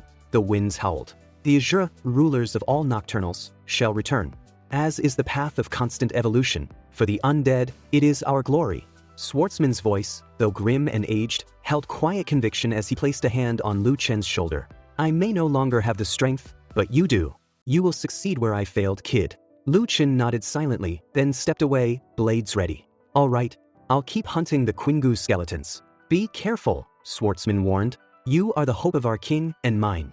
At the edge of the Wingu patrol border, a skeletal unit looked skyward as a dark feathered messenger bird soared overhead. It's always flying upward, one skeleton muttered. Is there something above the tombstone? Another scoffed. Too tall. Who could get up there? Probably just another bird. Hidden high above in the shadows of the tomb spire, Lu Chen crouched silently, observing. That was close, but let's see what they're up to. He'd been watching them for 30 minutes, memorizing routes and rotations. 8 patrol teams, 5 main squads, and a single messenger bird. That one must die before it alerts the others. He tapped the blade hilt. And the 9th patrol, every 10 minutes 2 teams meet. If I trigger a fight, I'll be on a countdown. If even half survive, the alarm will sound. Mess this up and I'll be surrounded. His eyes narrowed. So, let's begin. He launched from above like a shadow split from the tombstone itself. The first 2 skeletons didn't even scream, both cut in a single, clean slash. Ambush, the others cried out. It's using a skill. Too late. Execution blade. A flash of red burst through the air, cleaving through bone and magic alike. I need to be faster, Lu Chen muttered, checking the loot. Only one finger again. Drop rate is brutal. A minute ticked past. He bolted ahead, cutting across the patrol path to intercept the next wave. 7 minutes left until the next patrol team appears. Can I end every battle in 60 seconds? He had to find out. Elsewhere, chaos stirred. What happened? A Wingu captain snarled. All 8 teams were wiped? If we hadn't challenged our patrol routes, we'd have never noticed, one said bitterly. Should we report? Don't bother. That kid already cost us our dignity. If the master hears of this, he'll dismantle us, limb by limb. Understood. Double the patrol teams. Equip every unit with 4 messenger birds. Expand the search area. He must not escape. By now, Lu Chen had slaughtered 40 Quingu skeletons out of the required 200. In his palm were just 4 fingers. He exhaled slowly. All of the fingered skeletons in the outskirts, wiped out. Yet the mission is far from complete. He looked into the valley below, the shadowed depths of the inner necropolis. Only one way now. I have to go deeper. Level up. Level 13, after 40 kills. I should hit level 15 when I'm done. But still, he glanced at the leaderboard. Current rank, 125. I've always been in the top 100, always. His voice tightened. Now I'm 125th? No way. That guy must be leveling like a maniac. Just then, a presence made him freeze. A towering figure emerged from the mist, its armor cracked and blade humming with dark aura. Not one of the regular skeletons. Level 18, elite Wingu Nightblade. It stood directly in his path. Lu Chen's grip tightened. No time to hesitate now, he whispered. The next clash would determine not just his mission, but his place in this undead world. 50,000 gold. That was the exact bounty. And yet, Lu Chen hadn't expected to meet him here. Orion stood firm across the dust-laced battlefield, armored in midnight iron, his aura thick with calm aggression. But Lu Chen wasn't rattled. That bounty wasn't easily earned for a reason. If anything, Orion's smirk showed approval. A hunt without resistance was no hunt at all. Both surged forward, blades out, wills locked. The first exchange came fast. Lu Chen's movement flowed like wind. He evaded the strike and delivered a clean counter. A shallow cut, but precision mattered more than damage. Still, he wasn't alone. Another strike, lighter yet sharper, caught his side. Odin had joined in, subtle, efficient. Reaction speed, slightly inferior to his own. But the difference? Defense. The Undead Knight class had absurd resilience. Lu Chen's strikes made impact, but didn't leave wounds. A brief pause. Then another clash. Whereon circled, amused, Lu Chen pushed in again, finding a rhythm, but it was suddenly shattered. A precise disarm. His spear torn from grasp in a flicker of steel. Orion moved with terrifying timing. Not flawless, but calculated. Lu Chen countered. A quick burst, execution blade. A cleave through air, a hint of energy exploding forward. It made contact, but Orion barely staggered. He retaliated instantly, channeling Azure Thrust. The force came fast, true to its name, a piercing tide of deep blue energy lunging forward. Lu Chen dodged barely. Not bad, but too slow, he almost thought, until pain erupted in his skull like fire. Something cracked in his mind. Vision twisted. Blood rushed. His balance failed. A blink later, Orion was already midair. Blade high. No mercy. Lu Chen barely raised his sword in time, catching the attack head-on. Metal clanged. He was launched backward, crashing through tombstones, coughing dust. And worse, his sword was no longer in hand. Across the clearing, Orion lowered his weapon. It was over, or so he thought. He even activated the kill recorder. Kill logs didn't count unless confirmed. That alone spared Lu Chen. For now. But something else stirred. A leaf, light and aimless, drifted down in front of him.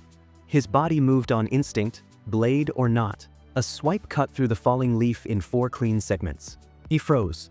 Reaction time reduced by 0. His smile returned. Perfect. He needed a test subject. And the number 1 ranked player was standing right there. No weapon? No matter. Round 2 was about to begin. Orion turned, expression amused at first, but then narrowed as he realized Lu Chen wasn't done. A guy without a sword still dared to be arrogant? This fight was far from over. Lu Chen stood tall, unarmed and unshaken. He glanced at his fingers and raised only 2. That was all he needed. His voice was calm, almost mocking, as he declared that just 2 fingers were enough to deal with both of them. The provocation landed hard. Uen's face twisted in rage. He launched forward without hesitation, fury driving his blade, roaring about the insult. The clash came fast. Lu Chen didn't flinch. He didn't even step back. He simply lifted his pinky finger. One small motion. The attack shattered against it like glass against steel. No strain. No effort. Only calm precision. The counter wasn't a strike, but a statement. Orion, watching from the side, narrowed his eyes. It didn't make sense. His partner's full-speed charge had just been neutralized by a flick of a finger. He couldn't believe it. He tried it himself, spear flowing in continuous strikes, arcing from every direction. But Lu Chen deflected all of it with a single finger, again and again, as if swatting away leaves in the wind. It was humiliating. Orion's pride bled through his voice. Skill was more than blocking common strikes. He'd show him real technique. A horizontal sweep tore through the air with his long spear, wide and fast. But Lu Chen didn't block. He stepped aside. Gracefully. Effortlessly. Not even his robe shifted. The spear passed through where he had been, but he was already gone. And then he was back. Orion was still trying to understand what just happened when Lu Chen took advantage of the hesitation. He closed the distance and yanked the spear from Orion's hand like pulling a tooth from a child. A single fluid motion, and now both were weaponless. Orion realized his mistake too late. Lu Chen grinned and said it outright. The roles had reversed. Orion didn't back down. His shattered weapon wasn't his only tool. Ghost armor activated. His body glowed with spectral defense, a barrier that had blocked even greater attacks in past fights. Lu Chen struck the barrier, but it didn't crack. He stepped back, assessing. It was indeed tough. Too tough for a normal assault. Just then, Orion unleashed his backup weapon. A massive energy blast engulfed the space between them. The area shook. For a moment, it looked like he had landed a decisive blow. But through the smoke, Lu Chen walked out. Unburned. Unbroken. Unbelievable. His voice was quiet but cutting. Got rid of me? You're far from. In the counter. A direct strike. Dark fire thrust. It should have finished the fight, but it passed through Orion again. No damage. Orion reeled. Too many questions clouded his mind. Lu Chen didn't give him space to think. Strike after strike landed with clinical precision. And this time, Orion felt it. His armor had weakened. The cooldown period of his skill had made him vulnerable. 106 damage from a single light strike. That was a death sentence. Lu Chen saw the window and acted instantly. His ultimate skill surged, blades of dark fire and shadow closing in. Orion's screen flickered. Logged out, just like that. Back in the real world, Orion stared at his screen. His pride was wounded far more than his character. A deception? He muttered. Not even a 0. 5-second delay should have missed what happened. He opened the recording and went frame by frame. Then he saw it. Lu Chen had dodged in a fraction of a second, then returned to his original position before the eye could register it. It created the illusion that Orion's spear had passed through him. A feint executed at such speed, even elite players couldn't replicate it. Only legends could. Only names like Candlelight Chaos or Fallen Dust had that level of control. Orion clenched his jaw. They couldn't let someone like that slip away. Not again.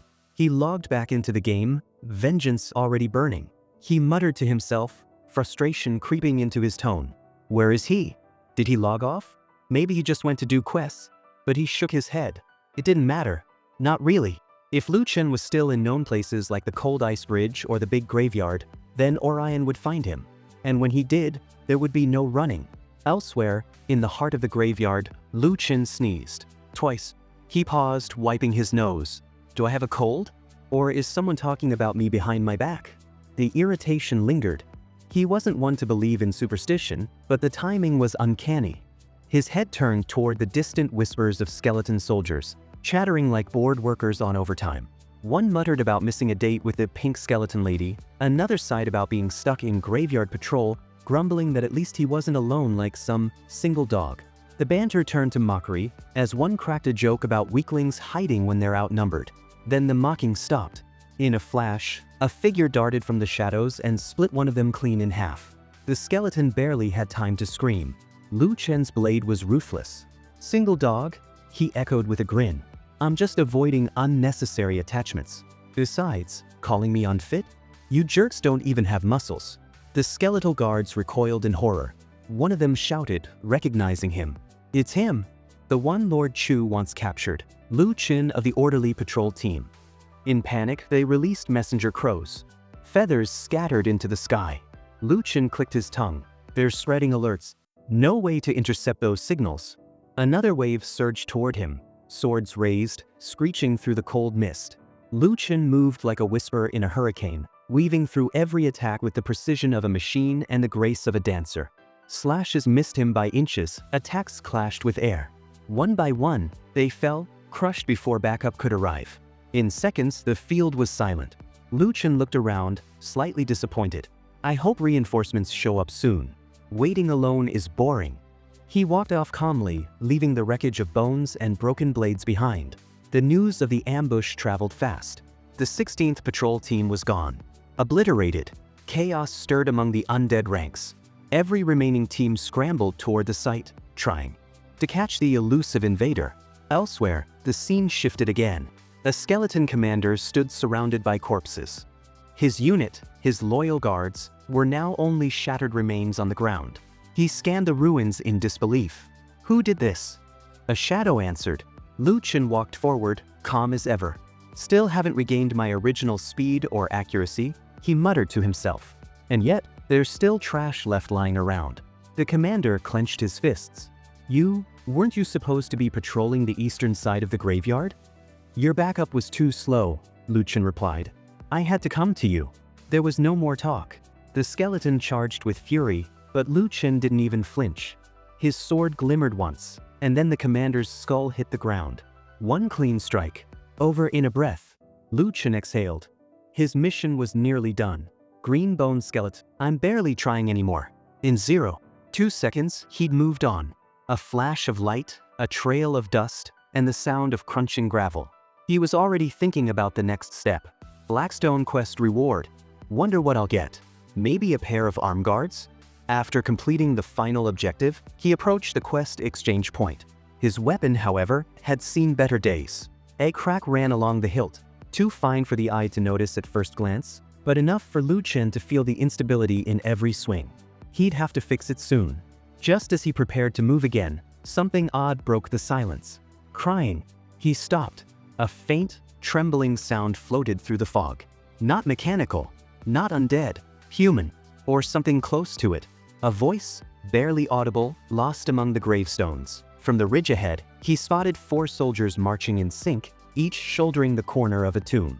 At the front, one of them murmured solemnly, "Only 500 years old, left so young, even lost your head." Lu Chen stopped in his tracks. A fallen member of the patrol team? Headless? This smells like a hidden mission. He moved closer, and his suspicions were confirmed. Among them stood the undead Captain Fag, familiar and grim.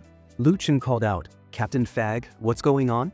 The skeleton turned, his hollow eye sockets glowing faintly. "It's been a while, little brother.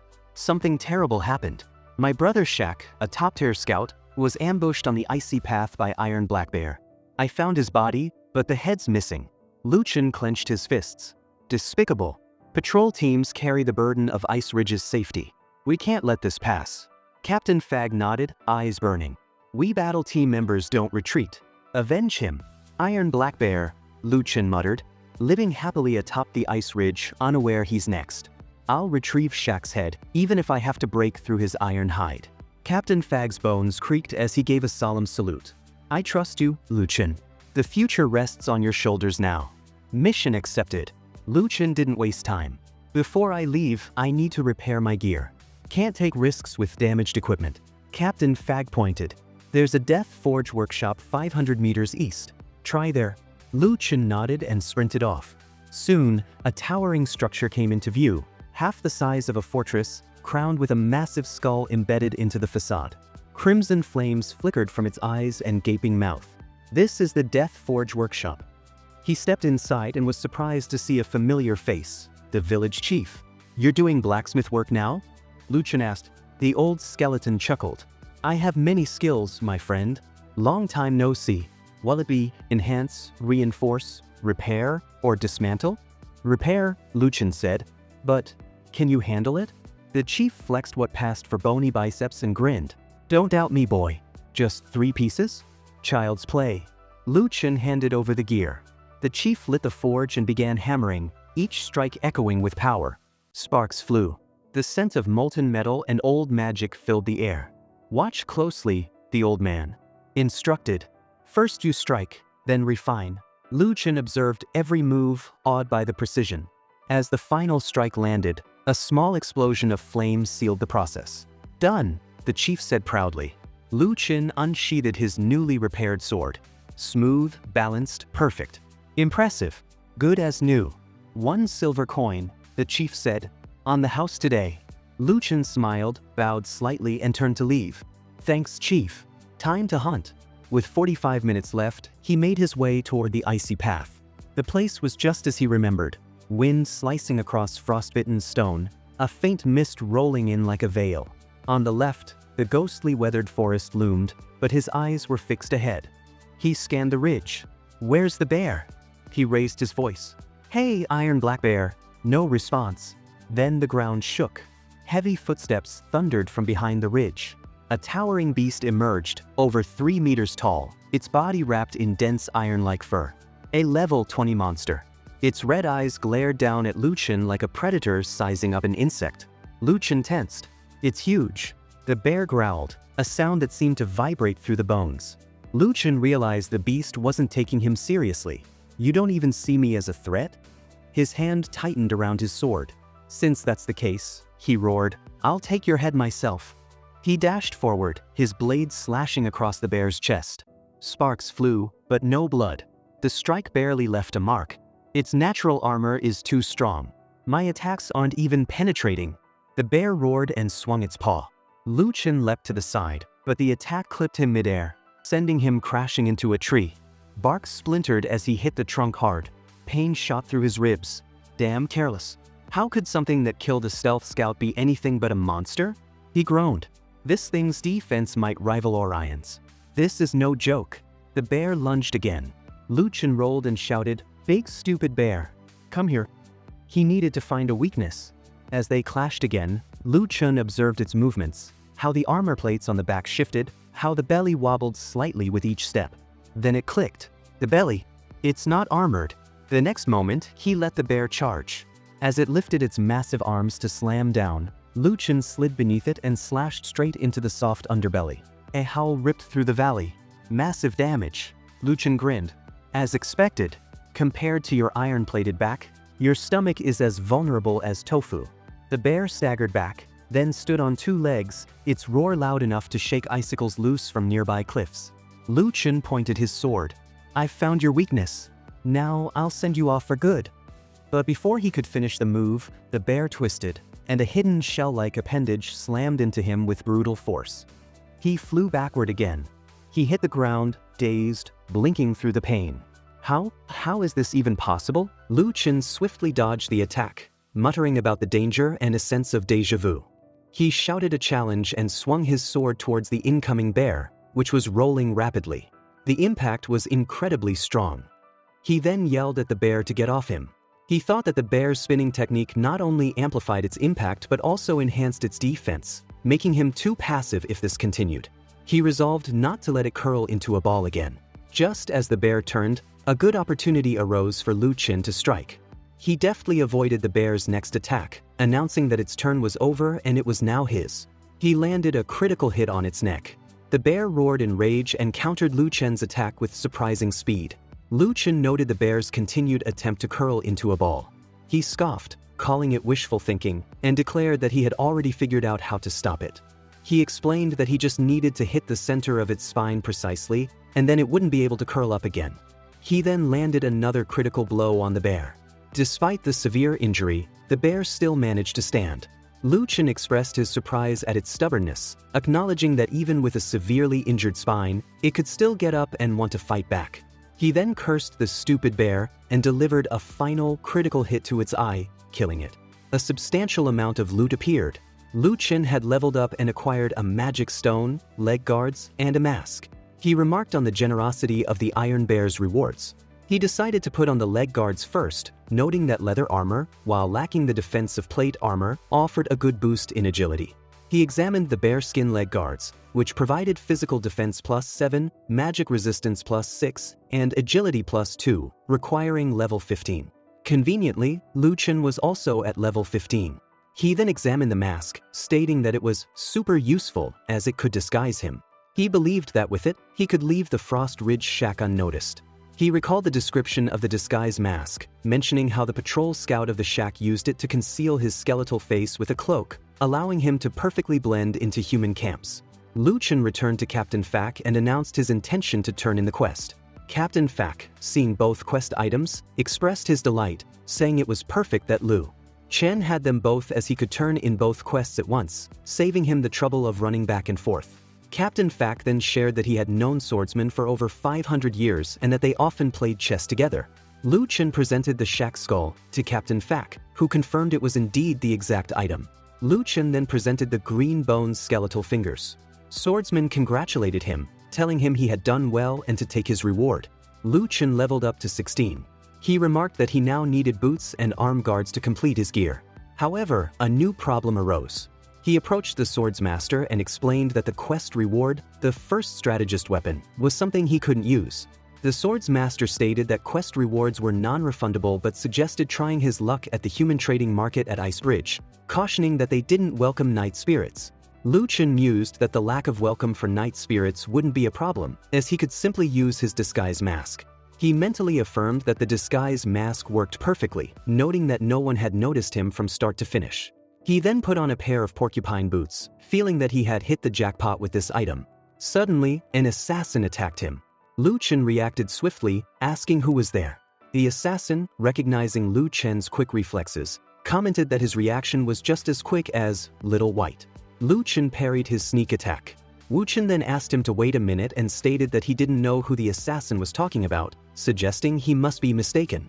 He pondered how Kong Long Ao Jiu from Kong Long Guild had exposed him. The assassin then revealed the reason. Even though Lu Chen was wearing a mask and hiding his ID, his green blade was too recognizable, as he was the only one in the entire city who possessed it. Lu Chen mentally cursed, realizing he had forgotten about the green blade. The assassin, declaring the 50,000 bounty criminal Undying as the masked guy, swore on the honor of the Kong Long Guild. Lu Chen then retorted that the assassin was pulling this trick. The assassin, undeterred, stated that if the trick worked, no one cared how he played. Everyone around began to converge on Lu Chen, drawn by the prospect of the 50,000 coins and the Blackstone gear. The assassin, facing Lu Chen, commanded him to prepare to face death. Lu Chen confidently challenged the assassin, questioning whether he and the other merchant players truly believed they could defeat him. The assassin, recognizing Lu Chen's impending move, saw him pull out a special item. Lu Chen then made a swift retreat, simply stating, "Goodbye." The assassin cursed, realizing Lu Chen had tricked him. He surmised that Lu Chen was likely heading to the Frost Ridge and resolved to intercept him. He contacted someone on his communication device, instructing them to gather the first and second battle squads to ambush Lu Chen in the outer canyon. However, the person on the other end reported that all their battle squads were currently mobilized because Wind Fantasy had just blown up their headquarters, and the guild leader was leading all the battle squads to hunt her down. The assassin expressed his frustration, realizing they were now dealing with both Undying, Lu Chen, and Wind Fantasy. He instructed his comrades to handle Wind Fantasy while he would personally deal with Undying. Meanwhile, in the Frost Path Pine Forest, Lu Chen thought that once he traversed the forest, he would reach the safe zone of Frost Ridge. Just as he was about to cross it, the assassin attacked him again. Lu Chen expressed his annoyance, comparing the assassin to some kind of sticky plaster for relentlessly chasing him. The assassin declared that Lu Chen's continued survival was damaging the Konglong Guild's reputation, and therefore he must die. Lu Chen challenged him, asking if he was alone. The assassin again anticipated Lu Chen's use of a skill. This time, it was a slash that the assassin deftly dodged, admitting it was a close call. Lu Chen then pondered why the assassin was still there, questioning who was behind him. It turned out to be Odian Orin from the Third Pen. The assassin, recognizing Orion's green long sword, simply stated, "It's you, Undying. Long time no see." The fight then began. Lu Chen mentally cursed the appearance of another annoying guy. Orion proclaimed he had missed Undying so much.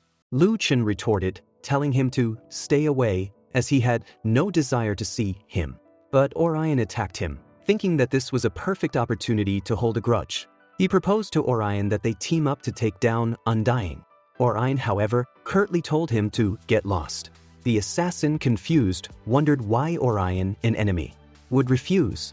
Orion explained that a duel between the strong doesn't require the cooperation of the weak. With that, the assassin was killed by Orion. As he vanished, he cursed, declaring that the Konglong Guild wouldn't let Orion off. Orion scoffed at the Konglong Guild's threat, dismissing it as a joke. He then turned to Lu Chen, announcing that the annoying bug was gone and they could continue their fight. Lu Chen, annoyed, questioned who wanted to fight him, calling Orion annoying. Orion, surprised, acknowledged that Lu Chen had already reached level 15 and even understood human language, concluding that Lu Chen must be even stronger now. Lu Chen noted that Orion's speed had increased, and he needed to end this quickly. He closed in on Orion, who was taken aback by Lu Chen's swiftness. Lu Chen dealt a high amount of damage, followed by another critical hit. Orion didn't even have time to react before he received a kick that sent him flying into a tree. Orion internally questioned why. Despite putting all 3 of his points into agility, it was still not enough. Just then, Lu Chen closed in on him again. Orion, in panic, shouted to Lu. But before he could finish, Lu Chen killed him. Lu Chen effortlessly retreated, but to his surprise, Orion was immediately resurrected. Lu Chen realized Orion had revived incredibly fast and pondered whether he should continue fighting. Orion, impressed, remarked that Lu Chen had killed him instantly for the second time, acknowledging Lu Chen's strength. He then asked Lu Chen if he was secretly a Hall of Fame player using a smurf account. Lu Chen, realizing his identity had been exposed, retorted that he didn't need to be a Hall of Fame player to defeat Orion. Orion, however, insisted, claiming that only Zhu Yingwan from the Hall of Fame possessed the ability to create visual illusions, dodge an attack in an instant, and immediately return to the original position. Lu Chen maintained that he was not Zhu Yingwan and wasn't even considered a Hall of Fame member at that moment. Orion found this impossible to believe, stating there was no way he would lose to a nameless, lower-level player with weaker gear unless that player was indeed from the Hall of Fame. Lu Chen mused on the idea of impossible, recalling a past scene from the backstage of the War Unrivaled tournament.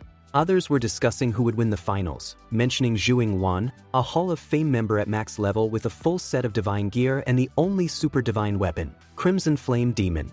They contrasted him with El Chen, a rookie from another game who wasn't even at max level and only possessed one divine sword, suggesting he had just been lucky to make it to the finals and had no chance against Zhu Wan. In that past moment, Lu Chen himself had silently repeated, "Impossible." But then, a voice announced, "Let's congratulate Lu Chen for defeating the martial god Zhu Wan." Lu Chen in the present then declared that nothing is impossible. Orion, confused, asked what he meant. Lu Chen questioned whether everything was truly defined by gear and level. Orion remained perplexed. Lu Chen continued, suggesting that the game wasn't just about leveling up and grinding monsters to become unbeatable, as his true opponents were other players. He asserted that if one lacked the determination to keep fighting, they might as well quit. Orion, indignant, demanded what made Lu Chen think he lacked the will to keep fighting. Lu Chen retorted by asking if someone who lost to a lower-tier opponent and then used the excuse of their opponent being a Hall of Fame member to justify it, and in the end, even got angry out of embarrassment, truly possessed such determination. Lu Chen then continued walking, leaving Orion fuming in embarrassment. Orion called out to him, saying he wouldn't go, claiming he had lost because he was in a bad condition. Lu Chen internally noted Orion's stubbornness. Orion further continued, stating that he wouldn't give up and would definitely defeat Undying, even if he was Zhu Wan. Lu Chen replied that he looked forward to that day but advised Orion to watch the replay, adding that his condition was indeed terrible and his performance was awful. This last line struck Orion deeply. Later, at his house, Orion, holding a trashy second-hand helmet with slow transmission speed, muttered about thoroughly loading in. He decided to watch the battle replay to determine if he was truly that bad or if it was just a matter of bad condition. As he watched, he exclaimed, "Am I an idiot?" He realized he had finished off a wild monster with only 1/3 of his health left and then charged in during the Ghost Aura's most weak state. He understood that putting all his points into agility had given him low bonuses, and he couldn't even catch up. It was a complete waste. As a knight, he realized he should focus on health and defense stats. The more he analyzed, the more he realized that Undying was not even human. On a whiteboard, he meticulously wrote something, stating, "No details missed." He noted that in an all-out attack, he could deal maximum damage, but his openings were also the biggest. He theorized that if a monster caught him, he wouldn't die, but against a pro like Undying, he would be wiped out in one combo. He concluded that to defeat him, he could only rely on a defensive, counterattacking, turtle strategy and wait for Lu Chen to reveal his weakness, believing this plan would definitely work. The scene then shifted to the Frost Ridge residential area, a resting place for the Night Spirit race, where resting in a coffin effectively reduced fatigue for Night Spirit warriors. Lu Chen, feeling exhausted after another all-nighter, entered a coffin, preparing to drift off to sleep. Just then, Orion attacked him from behind, declaring that Lu Chen wouldn't get away. Lu Chen, surprised, questioned his sanity, reminding him that attacking someone in their coffin would bring divine retribution. Orion stated that he had studied the video and found a way to beat Lu Chen, confident that he wouldn't lose this time. Lu Chen, contemplating Orion's claim, thought, "You think just watching the video will let you see through me?" He then challenged him to give it a try. They both charged at each other. Lu Chen successfully killed him, noting that Orion had actually found the right defensive counterattack strategy but still fell short in the end. Just then, Orion respawned, stating that he had lost again at 18 minutes. He continued to lose several more times. Lu Chen eventually grew exasperated, asking if he was freaking done yet. Orion, oblivious, simply told him to snap out of it. Lu Chen retorted that he wasn't Orion's free sparring partner and asked what price Orion was willing to pay if he wanted to continue fighting. Lu Chen, in a thorny graveyard, conversed with his companion, Sishun, who was only at level 10. He expressed his surprise at Sishuan's slow progress, noting that he was about to hit level 20. Sishun retorted that not everyone was a monster like Lu Chen. Lu Chen offered to transfer some money to Sishun so he could acquire gear and red potions to level up faster. Sishun gratefully acknowledged Lu Chen's generosity, promising to continue gathering intelligence in Frost Ice City for him. Lu Chen praised him. While talking, Lu Chen was fighting a skeleton. As he dealt a blow, he also received a backlash due to the skeleton's 5% damage reflection from its Desperate Struggle ability. He finally reached level 20. He reflected on the intense competition in Frost City, noting that despite being level 20, he wasn't even in the top 10. He observed that Wind Fantasy and Bossy Dominator held significant power, with 4 in the top 10 and 9 in the top 20, indicating that Dominator was one of the biggest guilds. He realized that for the future of Ancient God Dream Souls, he needed Sishun to investigate this further. Suddenly, Lu Chen felt a strange sensation. The system indicated his power and hunger levels had dropped to 20%, and his body felt weakened. He exclaimed that he had completely forgotten about this. He realized he hadn't eaten anything since coming online. He cursed, fearing he would be the first player to starve to death. Desperate, he declared he no longer cared and began to eat grass from the ground, finding it disgusting. Just then, a young girl appeared, asking what her big brother was doing. Lu Chen thought it sounded like a girl and quickly put on his mask. It was Xingran, a human NPC. She asked if he was hungry, offering him some oatmeal bread her mom had made, assuring him it was delicious. Lu Chen thanked her, turned around, and ate the bread. His hunger level immediately normalized. He was amazed that one piece of bread had resolved everything. With newfound strength, he easily broke a whole tree with a single punch. The girl praised his amazing feat. He credited Xingran's bread for his renewed energy and offered her a coin for it.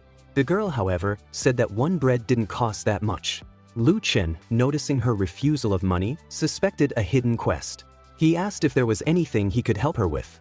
The girl declined, but then explained that her mom was sick and the doctor said only white mushrooms from the nearby dangerous area could cure her. Lu Chen inwardly noted that this area was near Frost Ridge, where terrifying night spirits roamed, and he wondered if she was handling it on her own. He then offered to help solve it alone.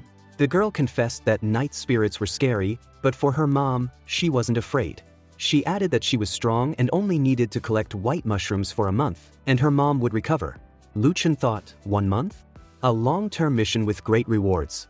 A quest had fallen right into his lap. He decided to test it out. He praised her bravery and proposed a deal. For the next month, she would bring him a piece of bread every day, and he would provide the silver coin for the flour. She agreed, saying, "Okay, big brother, see you tomorrow." Lu Chen thought, 1 month waiting. This NPC is interesting. Meanwhile, Orion received a new quest list. His tasks included killing a wild boar king, buying a spear, refilling red potions, a midnight duel with Undying, and grinding for experience and leveling up. He decided to stock up first, then go for the boss. Suddenly, he was attacked. Orion shouted, "Who?" It was the assassin from before. The assassin declared that the Konglong Guild wouldn't let him go. Orion, enraged, told him he was asking for death and attacked the assassin's team. However, their tank blocked his attack and archers shot arrows at him, dealing severe damage. The assassin then appeared behind him. On another front, Lu Chen was diligently completing quests. His sword's master complimented his gear, noting that his completely fine gear and complete gear clearing mission were finished. He then urged Lu Chen to come along, as he would lead him to defeat Queen Yu. Just then, the sword's master raised his hand and shouted, "Warriors, charge with me." Lu Chen was astounded, realizing that the sword's master could use brand summoning magic, finding it insane. The sword's master asked when he learned he could teach Lu Chen. On the Iron Bridge graveyard, Lu Chen was fighting bone skeletons of level 23. He shouted for the cowardly Queen Yu to come out. Just then, Queen Yu appeared and commanded, "Slaughter them all." Lu Chen responded, "Bring it down." A fierce battle raged as Queen Yu attacked everyone. The sheer number of opponents overwhelmed them, and the iron bone skeletons proved no match. Someone lamented that killing the undead was useless. The key was to capture the leader or defeat the army. Straight for the Death Swordsman, shouting, asking why he was still alive. The swordsman replied that not only was he alive, but he was also 1 step away from reaching the Azura position. Queen Yu was surprised by this revelation. Just as Queen Yu was looking, he saw Lu Chen disappear into the ground using a ground dive skill. While Queen Yu was distracted, Lu Chen reappeared from beneath him and delivered a critical hit. Queen Yu cried out in pain. Lu Chen then summoned another bone goose, whose damage was quite high. Queen Yu realized that Lu Chen was also a death swordsman, having summoned the undead. He thought that a single death swordsman couldn't evolve into an Azura unless they absorbed the soul fire of other death swordsmen, but death swordsmen were too rare. He now understood that Lu Chen was truly scheming. Lu Chen retorted, asking what was wrong with being a death swordsman, questioning if he had eaten Queen Yu's rice or something. Lu Chen then asked Queen Yu where he was from. Queen Yu called him a fool, stating that Lu Chen still didn't understand. He began to explain that Lu Chen's precious master wanted him, but just as he spoke, an attack struck. It was a critical blow to Queen Yu's neck, causing him to cough blood and fall to his knees. The swordsman urged Lu Chen to finish him off. Lu Chen complied, and as a result, reached level 23. Lu Chen exclaimed about the massive rewards, having leveled up 3 times in one go and acquiring 2 pieces of bronze gear, just 2 levels away from equipping them. He absorbed the soul fire of other dead souls. He tried to offer some to his master, but the swordsman interrupted him, stating that he was already old and didn't need it, urging him to absorb it quickly before the soul fire disappeared. Lu Chen thanked his master. He then pondered that despite absorbing so many soul fires, he was still a skeleton and hadn't evolved into an undead. The swordsman explained that this was the sorrow of a death swordsman. Lu Chen thought about this sorrow. The swordsman explained that death swordsmen were a very special type of fighter, possessing part of Azura's power, and that they were cursed for it. He clarified that the evolution path of a death swordsman had no intermediate stages. There was only the starting point as a death swordsman and the final destination as an Azura. Lu Chen questioned this, asking if there was only the final destination, and what about the evolution path he had been told about before. The swordsman admitted he had been afraid Lu Chen would lose hope, describing the path as too difficult, with no clear length or direction, only a distant and vague endpoint. He confessed that he had already given up on it but hoped Lu Chen could achieve it. Lu Chen, undeterred, stated that this only made it more challenging. The swordsman praised him, confirming that he had not chosen the wrong person. Lu Chen thought about something. The scene then shifted back to Orion. The guild members in front of him told him to stop acting tough and allow them to finish him off for good. Orion retorted, stating that with just them, if it weren't for that annoying archer, they would already be dead. The person in front of Orion, calling him a stubborn fool, launched a flame thrust attack.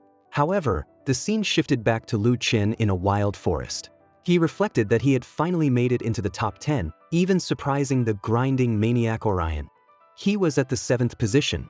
He thought about their agreement to meet that midnight, yet Orion still wasn't there, which felt wrong. He recalled a past conversation where he had asked Orion what price he was willing to pay, and Orion had responded, "Everything I have, even my life, if you wish." Lu Chen, considering Orion's previous commitment, found it impossible that he would miss their first official sparring session. He noted that Orion wasn't even replying to his messages and had been online for a long time but hadn't gained a single level. Something was definitely wrong. Checking the World Channel, Lu Chen discovered that the Konglong Guild was ambushing Orion, who was near death. The assassin remarked on Orion's resilience as a top 10 expert, noting that even with his armor shattered, he was still holding on. He offered Orion a chance to join the Konglong Guild and let the past go. Orion defiantly told him to go to hell. The assassin then attacked him, saying Orion had asked for this. Another person charging towards Orion shouted for him to die. But as soon as he reached near Orion, an attack struck, and the energy was so massive that they were unable to stand, struggling to remain upright.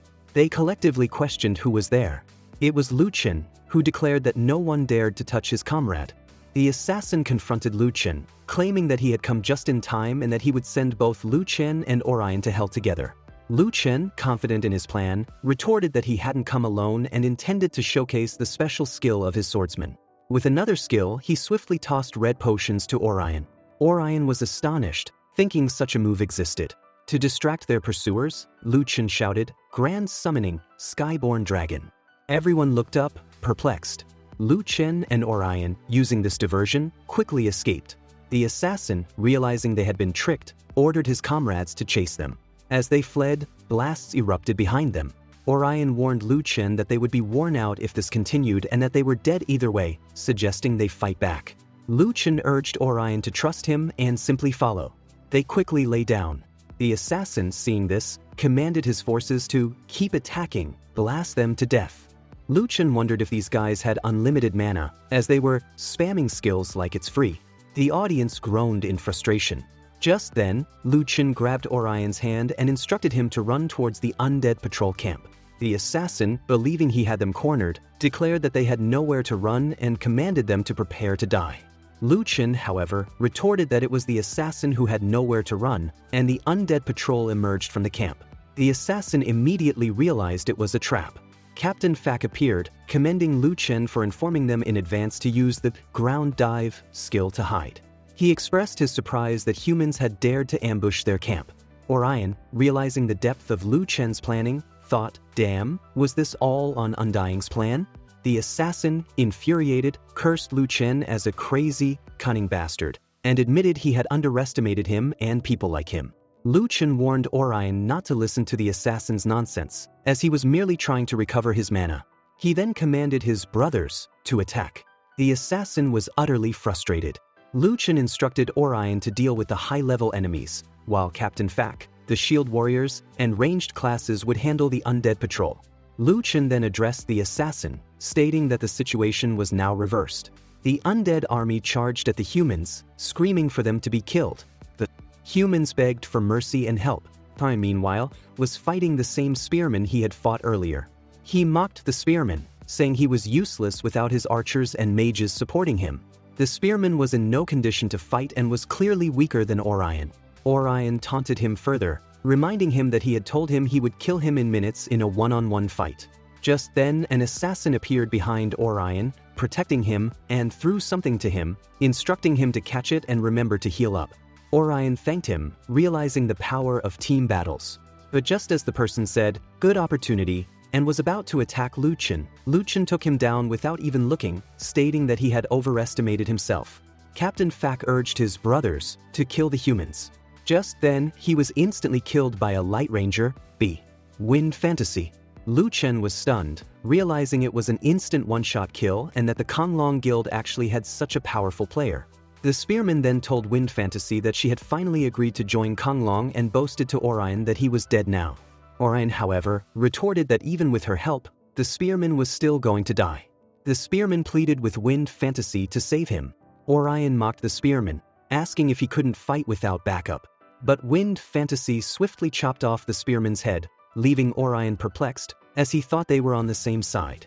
However, Wind Fantasy then attacked Orion too, and he was about to die. Just then, Lu Chen, seeing this, cursed, asking what Wind Fantasy was doing. He activated Execution Blade. But as soon as he reached near the girl, she stabbed her sword straight into his neck. Lu Chen and Orion lay dead, their communication open. Orion expressed his frustration, saying that this woman is too officially at the field by herself in such a short time. Lu Chen replied that she had simply taken advantage of everyone's low HP and mana and probably forgot to activate her bounty, intending to camp their corpses. Lu Chen noted that they were close to the Night Spirit faction, so they would respawn faster. He proposed that he would count to 3, and they would revive together to take her down, then retreat. Orion agreed, stating they couldn't let her enjoy the prize money so easily. They counted to 3, and Lu Chen shouted, "Respawn." Just as the girl was recording the corpses, Lu Chen and Orion attacked her from behind. She parried the attack, stopping them both. They both expressed their surprise at her presence. Orion commended Lu Chen's well-executed attack, which inflicted massive damage on her. She angrily declared them seeking death and retaliated, damaging part of Lu Chen's jaw. Lu Chen thought that was a close call. Suddenly, Orion stabbed her with a spear, stating, "Take this." The girl, enraged, questioned how a piece of trash dared to act so arrogantly and stabbed her sword into his chest. But just then, Lu Chen performed a death slash on her, killing her. Orion, stunned, asked if she wasn't ranked number 1, yet she still got killed. He vowed to camp her corpse all night to see how she truly was, emphasizing his point by kicking her. Lu Chen urged Orion to retreat immediately, explaining that without the undead patrol camp, they would be in trouble when Konglong Guild members respawned, as their respawn countdown was a full day. They ran out of the area. Lu Chen then declared they would focus on grinding for experience and leveling up on the outskirts of Frost Ridge. Lu Chen noticed Xingran's unusual silence and asked her what was wrong. She replied that there was an injured old man nearby and asked if he could help him. Lu Chen, thinking about an injured old man, agreed to check on him, telling her not to be sad. Xingran expressed her belief that Lu Chen was a good person. Lu Chen, noticing no quest notification, decided to investigate anyway. Lu Chen approached the old man, who was loudly moaning about dying and cursing wild bears. Lu Chen, observing his loud voice, thought that he wouldn't die anytime soon. He asked the old man if he was all right. The old man, shocked, exclaimed that Lu Chen was a night spirit and urged him not to come near him. Lu Chen mentally cursed, realizing he had forgotten to wear his mask. He pondered whether the old man would still give him a quest if he found out he was a night spirit, concluding he couldn't let this quest slip away. He then began to sob to the old man, claiming he didn't understand. He fabricated a story about being a human warrior who was bitten by a night spirit while working outside and turned into one, but he maintained that he had always followed his principles and would rather eat grass than harm humans. He then demonstrated by eating grass in front of the old man. The old man, moved by his apparent kindness, remarked that whether one was a night spirit or a human, having a good heart made them a good person. Lu Chen readily agreed, then asked why the old man was injured. The old man explained that he was the only hunter in the village and had come to hunt for food, but the place was filled with rampaging wild bears. He had been surrounded for 3 days and would have been dead if Lu Chen hadn't arrived. Lu Chen reassured him not to worry and offered to help him get out of the forest. The old man agreed, saying he was fine and that if Lu Chen helped him, he would teach him hunting and cooking, 2 skills he was best known for. Lu Chen eagerly accepted, thinking that people dreamed of getting 1 secondary profession, and here he was getting 2 for free. After that, Lu Chen noted his increased power at level 25, with a new weapon and cloak. He realized he was too overpowered, and his bounty had also increased. Just then, SSS-rank called, asking what Lu Chen had done again, as his bounty had just hit 80,000. Lu Chen exclaimed about the 80,000 bounty and jokingly wished he could kill himself to claim the reward. SSS-rank immediately said Lu Chen couldn't kill himself, but he could do it for him. Lu Chen acknowledged the good point and urged SSS-rank to quickly reach level 25 so they could split the bounty. SSS-rank complained that leveling up required resources and asked Lu Chen to support his little bro with some cash. Lu Chen questioned where the 15 silver coins he had just given him had gone, as they should not have been spent so quickly. SSS-rank explained that Lu Chen didn't understand the prices in Frost Ice City, stating that 1 apple jam that restored 100 MP cost 4 silver points, and after buying equipment and 2 gems, he was broke. He reiterated that 4 silver points for that stuff was expensive. The scene shifted to the Konglong Guild headquarters. A girl angrily complained that a battle squad from Konglong had been wiped out twice by the same guy, calling it a disgrace. The spearman urged the boss to calm down, stating that he had already increased the bounty, and with enough reward money, bounty hunters would eventually wear Lu Chen down. The boss agreed, letting the bounty stand. He instructed them to inform the bounty hunters that their true enemies were the Dominator Guild, Shadow Hall, and Ancient Sword Dream Soul, emphasizing that there was no need to waste too much effort on Lu Chen. The assassin asked about Wind Fantasy, noting that she had been getting more aggressive lately and that they hadn't placed a bounty on her as per the boss's daughter's instructions. The boss again told them to let her be for now, as he had his own plans for her. In Frost Ice City's Frost Plaza, someone shouted about rare magic stones for sale. One person asked the seller for the price of an item. Lu Chen, now a merchant, loudly advertised his apple jam, selling it for 20 coins per jar, also offering high-quality bear pelts. He thought about his hunting sales and how he could gather apples directly, saving material costs, making 2 silver per jar of steel. He questioned how 4 silver jams could compete with him. Everyone in the crowd started negotiating, some offering 5, some 3, some 10. Lu Chen told them not to push all at once. He heard he had already made 400 silver coins, recognizing it as easy money. Just then, someone inquired about a nice-looking bear pelt, asking its price. Lu Chen praised the buyer's discernment, stating that it was a level 2 material. The person in front was a level 25 ranger, the leader of the Dominator Guild. Lu Chen offered it for only 2 silver points per piece. Lu Chen thought about how the leader of the Dominator Guild was loaded and decided it was time to rip him off. He then explained that with a good tailor, 1 bear pelt could make 2 or 3 high-quality leather armors. The leader agreed, noting that it was indeed from a level 28 forest bear and very rare. He declared that he would take them all. Lu Chen thanked him, calling him generous, and internally thought about how easy money was with rich and foolish people. However, the leader then revealed his awareness of Lu Chen's identity, stating that walking around with an 80,000 bounty and still acting so boldly was, as expected of you, undying. Lu Chen, taken aback, asked what the leader meant. The leader, remaining calm, said that there was no need for Brother Undying to panic, assuring him they were not enemies. He expressed his amazement at Lu Chen's strength and courage. Lu Chen, however, declared that the shop was closing and bid his customer farewell. The leader insisted, asking Lu Chen not to leave in such a hurry, as it was their first meeting, and he wanted to discuss some business. He complimented Lu Chen's high-quality apple jam, assuming his other goods must be good as well. He then requested 1,000 portions of tire tube glutinous rice chicken, and told Lu Chen to name his price. Lu Chen was shocked, asking if the leader was trying to kill him. He thought that the leader letting him set the price indicated not only skill but also age. Lu Chen stated that the most he could do was 100 portions at an original price of 10 silver per portion, now selling for 30. The leader readily agreed, handing over 5 silver as a deposit. Lu Chen inwardly cursed, realizing he had set the price too low. In the wild forest, Lu Chen and Orion were sparring. Orion complained that Lu Chen was just tickling him. Just then, Orion spotted an opportunity and attacked Lu Chen. Lu Chen calmly stated, "Just kidding." Suddenly, a level 28 wild bear appeared. Lu Chen then explained that opportunities in battle aren't always real, they could be traps. He emphasized the importance of staying calm in unexpected situations and making the most beneficial choice. He observed Orion's quick reaction, as Orion had stopped the bear's attack.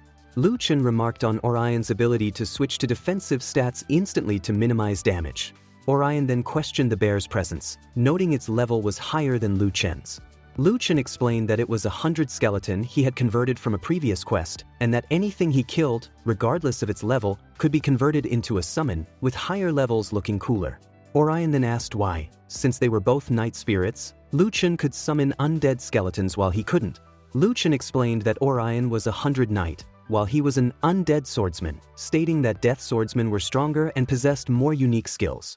Orion expressed skepticism, asking why he had never seen a powerful death swordsman before. Lu Chen replied that, besides his teacher and himself, he didn't think there were any others, and that they were the rest of the death swordsmen. Just then, Orion found an opening and attacked, telling the Bear King to go to hell. Lu Chen confirmed it was the Bear King. The bear was back again. Orion cursed. Lu Chen advised him that he had used all his skills on a tanky summon and reminded him that he had more than one enemy. Lu Chen was about to attack him. Orion, having lost every match that day, reflected that he was only ranked second on the bounty list, but the gap between him and Undying was like a chasm. He believed Undying was truly unbeatable. He admired Lu Chen's control of the battlefield, judgment of enemies, and precise operations, and felt that despite his losses, he was getting stronger. He thought about finding a stronger opponent to test himself and that he needed to find an expert to check it out. The scene shifted to Blackwater Marsh. A Blackwater Turtle crocodile boss was surrounded by a team. Their leader commanded his brothers to bomb it to death, stating that the boss couldn't hold on anymore. As the attacks continued, Orion arrived and landed a severe critical hit on the boss. The team was shocked, cursing his arrival. Other team members urged their captain to calm down, identifying him as the famous Orion, who had wiped out several elite squads from other guilds and was ranked second on the bounty list. They noted that the Konglong Guild was already driven crazy by him. The boss thought about how they had run into a scaring machine. The boss then addressed Orion, telling him not to go too far, as they were from the Dububa Guild. Orion coolly responded, "Oh, you are from Duba? Perfect." The boss, confused, asked what he meant. Orion declared that killing the boss was just a bonus. They were his real target. Everyone was shocked. Orion, calling them Duba's elite, acknowledged their toughness but effortlessly beat them all up. He thought that he had truly become stronger. In Frost Ice City's commercial street, Sishun asked Lu Chen if the boss really needed to have his name on it. He explained that the taxes for Night Spirit players in Frost Ice City were too high, and if Lu Chen was the boss, they could save a lot. He then expressed his surprise that Lu Chen had both hunter and chef as secondary professions, noting that Lu Chen gathered his ingredients and cooked them himself, making his costs nearly zero except for seasoning. He speculated that when Bossy Dominator found out, he would cry, because he had bid triple the price. Lu Chen scoffed, asking why he would cry for Dabuba, stating that this money was nothing to him. He then inquired about the intelligence gathering he had asked Sishun to do. Sishun reported that Ancient Sword Dream Soul was currently lacking top-tier players, and their leader hadn't logged in yet. Lu Chen stated his need to level up quickly and told Sishun to handle the ingredient sales, instructing him to give a discount if Ancient Sword Dream Soul members bought food. Sishun assured him that he had the logistics covered. He then asked Lu Chen if he could transfer his bounty to him before he leveled up. Lu Chen looked at him and said that with Sichuan's weak gear, no one would believe he had his bounty. He handed him a black stone gear weapon for now and promised to get him a full set in a few days. Sishun gratefully called him the best bro. In the forest, Lu Chen was again fighting Orion. He suddenly questioned who had done this. In their communication, Orion urged Lu Chen to hurry, claiming that Wind Fantasy and the Konglong Guild were about to massacre Frost Ridge. Lu Chen scoffed at the idea of a massacre and dismissed it as big talk. Just then he saw Wind Fantasy. He dryly stated, "It's you again." Their fight began. She retorted, "So what if it is?" Lu Chen expressed his surprise that the #1 player on the rankings was actually teaming up with the Konglong Guild. She dismissively told him it was none of his business. Their attacks clashed. Just then, Orion was resurrected. He thought too fast. "I can't even intervene. These are two monsters." The fight between Lu Chen and Wind Fantasy was incredibly fast. Suddenly, Lu Chen summoned an undead level 28 bear that moved towards Wind Fantasy. She thought, how can a summoned creature surpass its master's level? As Lu Chen and his undead bear advanced, she commented that the summon was interesting, but unfortunately, it was a dark creature. Lu Chen saw her move and thought, "Is that?" He shouted, "Bear King." It was a light critical hit. His bear protected him, but Lu Chen was now exposed to light, and his defense was reduced by 20%. He realized that one-shotting the Bear King and reducing defense, light-type skills had too much damage bonus against the Night Spirit faction. Wind Fantasy then declared, "You are next." Lu Chen wondered if that was all she had. She then used Ice skill Ice Stasis, and the assassin took a third of the damage. Wind Fantasy had actually acquired a skill card. Lu Chen thought, isn't that something only level 35 plus bosses drop? The boss acknowledged Wind Fantasy having a skill card was surprising. Lu Chen stopped the attack. Orion, watching from the side, thought, damn it, new skill cards were okay, but this is just insane. The scene shifted to Wind Fantasy.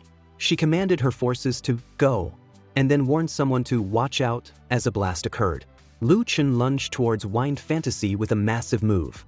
Everyone was terrified. With a skill card in his mouth, he declared, "I have a skill card too." The Konglong Guild members were barely holding on, clinging to a pillar. The boss exclaimed, "What the hell? Why do they all have skill cards?" Wind Fantasy thought he countered Ice Stone with his skill card and then unleashed flames. Their attacks and defenses clashed, and their battle resumed. Lu Chen urged her to drop her weapon, stating they were finished. But Wind Fantasy pulled out a dagger and stopped his attack. Lu Chen thought, dual wielding. She then grabbed the sword again and landed a slash on Lu Chen, but he dodged it, thinking, damn it, even if it weren't for the delay, I couldn't even use the green flame flow dodge rate. Wind Fantasy was surprised that he had dodged, deeming it impossible. Lu Chen decided he couldn't drag this any longer.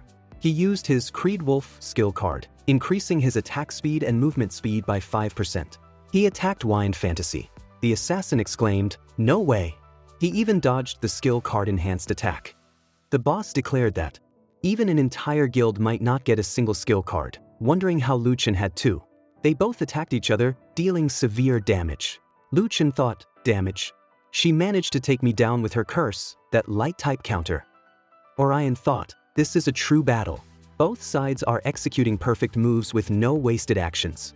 Can I really catch up with these two? Just as they died, they disrupted each other. Wind Fantasy provoked Lu Chen, bring it on. Flowing light slash. Lu Chen retorted, again execution blade. The guildmaster of the Konglong Guild noted that the two were completely locked in a death match and quickly called AOGO for reinforcements. Lu Chen and Wind Fantasy's fight continued. They were both killed and disrupted again. Lu Chen then proposed that they stop killing each other, as they were just losing levels at this point. She agreed. Orion then commented that they had finally calmed down and pointed out their surroundings. Lu Chen said that the rats had finally shown themselves, and the entire Konglong Guild was present. Their leader commented that their battle was so exciting he hadn't dared to miss a second. Wind Fantasy told Dragon Walks the World that his timing was perfect, as the kill recording was complete. She reminded him of their deal to pay the bounty and the commission. But just then, she was attacked, and her recording device was destroyed. She exclaimed in shock. The leader casually said, "Oops, I slipped my hand. It's just a camera." Not mad about a camera, are you? She called him Dragon Walks the World. The leader then added that he knew she was there for the bounty, but it was too bad his target wasn't just them, but also her. He challenged Wind Fantasy, asking if she thought she could provoke the Konglong Guild and walk away alive just because she was #1 on the rankings. Lu Chen mentally concluded that they were all going to die. Wind Fantasy, enraged, cursed, Dragon walks the world, calling him a despicable scoundrel and regretting not killing him with one strike when he had first invited her to cooperate. She angrily called him a bastard trash. Just then, she was invited by Lu Chen to join a team communication channel. Lu Chen remarked that he had invited her countless times before, but she had chosen to join the Konglong Guild and refused to show respect, stating that she had chosen this path herself and couldn't blame others. Now that Wind Fantasy had joined their guild, Orion, observing the chaos, asked her why she was causing such a mess, hurting others without benefiting herself, and if she was happy now. She retorted, asking if he wanted to die again and if Lu Chen had brought her in just to let that useless guy mock her. Lu Chen intervened, urging everyone to calm down, stating that it was not the time for arguments. In real time, he mocked the Konglong leader, saying that if he couldn't even destroy the recording, he was afraid of damaging the Konglong Guild's reputation. The leader, confident in his position, declared that a boss killer who roamed around for money, a miser who eliminated quest competitors, and the #1 bounty hunter with a notorious reputation, no one would believe what the three of them said. He claimed to have already destroyed the only bounty video evidence, stating that all that was left was for them to quit the game and put an end to the matter. He dramatically announced that the Konglong Guild would bring justice to the people and ordered his team to send them on their way. As attacks rained down on Lu Chen, the leader instructed his team to record the moment and upload it to the official website, wanting everyone to know the consequences of provoking the Konglong Guild. All three of them were under attack. They heard a voice protest, "No way," but they cut through the attack. The leader, struggling, shouted to get them. Just then, the spearman ran towards them, offering to perform for his boss. Lu Chen activated Execution Blade, and Wind Fantasy used Flowing Light Slash. They both attacked, telling their opponents to get lost. The leader, calling them two useless fools, declared he would have to do it himself and used Flame Thrust. But just then, Orion intervened, telling the leader to leave it to me. Lu Chen thought not good. The leader also had a bad feeling and shouted for everyone to protect their brothers. But Orion attacked the leader, stating that he was underestimating him by trying to handle two things at once. The leader scoffed, stating that once Orion's skill disappeared, he would be nothing but fresh meat ready to be crushed. Orion confidently declared that Undying had given him a bag full of sticky rice chicken, and with a Vajra body, he could tank them for an entire day. He challenged the leader, asking if he had such backup. He added, "And one more thing, is it only the ranged players in Konglong that need protection?" The leader was stunned by this revelation. Lu Chen and Wind Fantasy, taking advantage of the distraction, attacked the healers and strategists. The strategist cursed, wondering how a level 17 player could challenge a level 25. As the leader witnessed this, Orion took the opportunity and tried to stab him, but the leader blocked it, stating that he had lost too many levels and his attack skills were too weak. The leader mocked Orion, asking if he thought he could hurt him and telling him to get lost. Orion, frustrated, decided to stick to being a tank for now. The leader then ordered everyone to attack, stating that the support couldn't recover anymore and to kill them. Wind Fantasy noted that their attackers were too fierce and they needed to find a way to retreat. Lu Chen stopped her, reassuring her that they were a team. Just then, Orion appeared in front of them, declaring, "Here I come. That's right, we are a team." His defense was incredibly strong. Lu Chen stated that their attack was almost over and to prepare to counterattack. As soon as the attacks ceased, Lu Chen attacked, and Wind Fantasy followed him. The leader declared that Lu Chen wouldn't succeed. Just then, Wind Fantasy reached near him and told him that his opponent was her. The tank, whom Lu Chen was approaching, scoffed, telling Lu Chen that he was brainless for throwing himself into the crowd. Another man shouted, "Die, Undying." But Lu Chen activated his skill card, Flare Wolf Flame. The tank exclaimed, "How does he still have a skill card?" The team leader, surprised, declared that Lu Chen had forced him to use Demon Haunt Triple Strike, his skill card. His first, second, and third attacks were critical strikes of 1,500%. Wind Fantasy thought he was too strong. She moved towards Lu Chen, stating that it was his turn, Undying. Lu Chen, seeing his chance, said, "Perfect timing," and attacked him, but his sword broke into two pieces. The leader, triumphant, declared, "Die." But his attack was blocked by Orion's barrier. Orion, however, was stabbed in the head. Lu Chen praised Orion's well-executed move. Orion in turn cursed, asking why Lu Chen was everywhere. Orion explained that he was the tank of the team, and as long as he was alive, none of them would fall.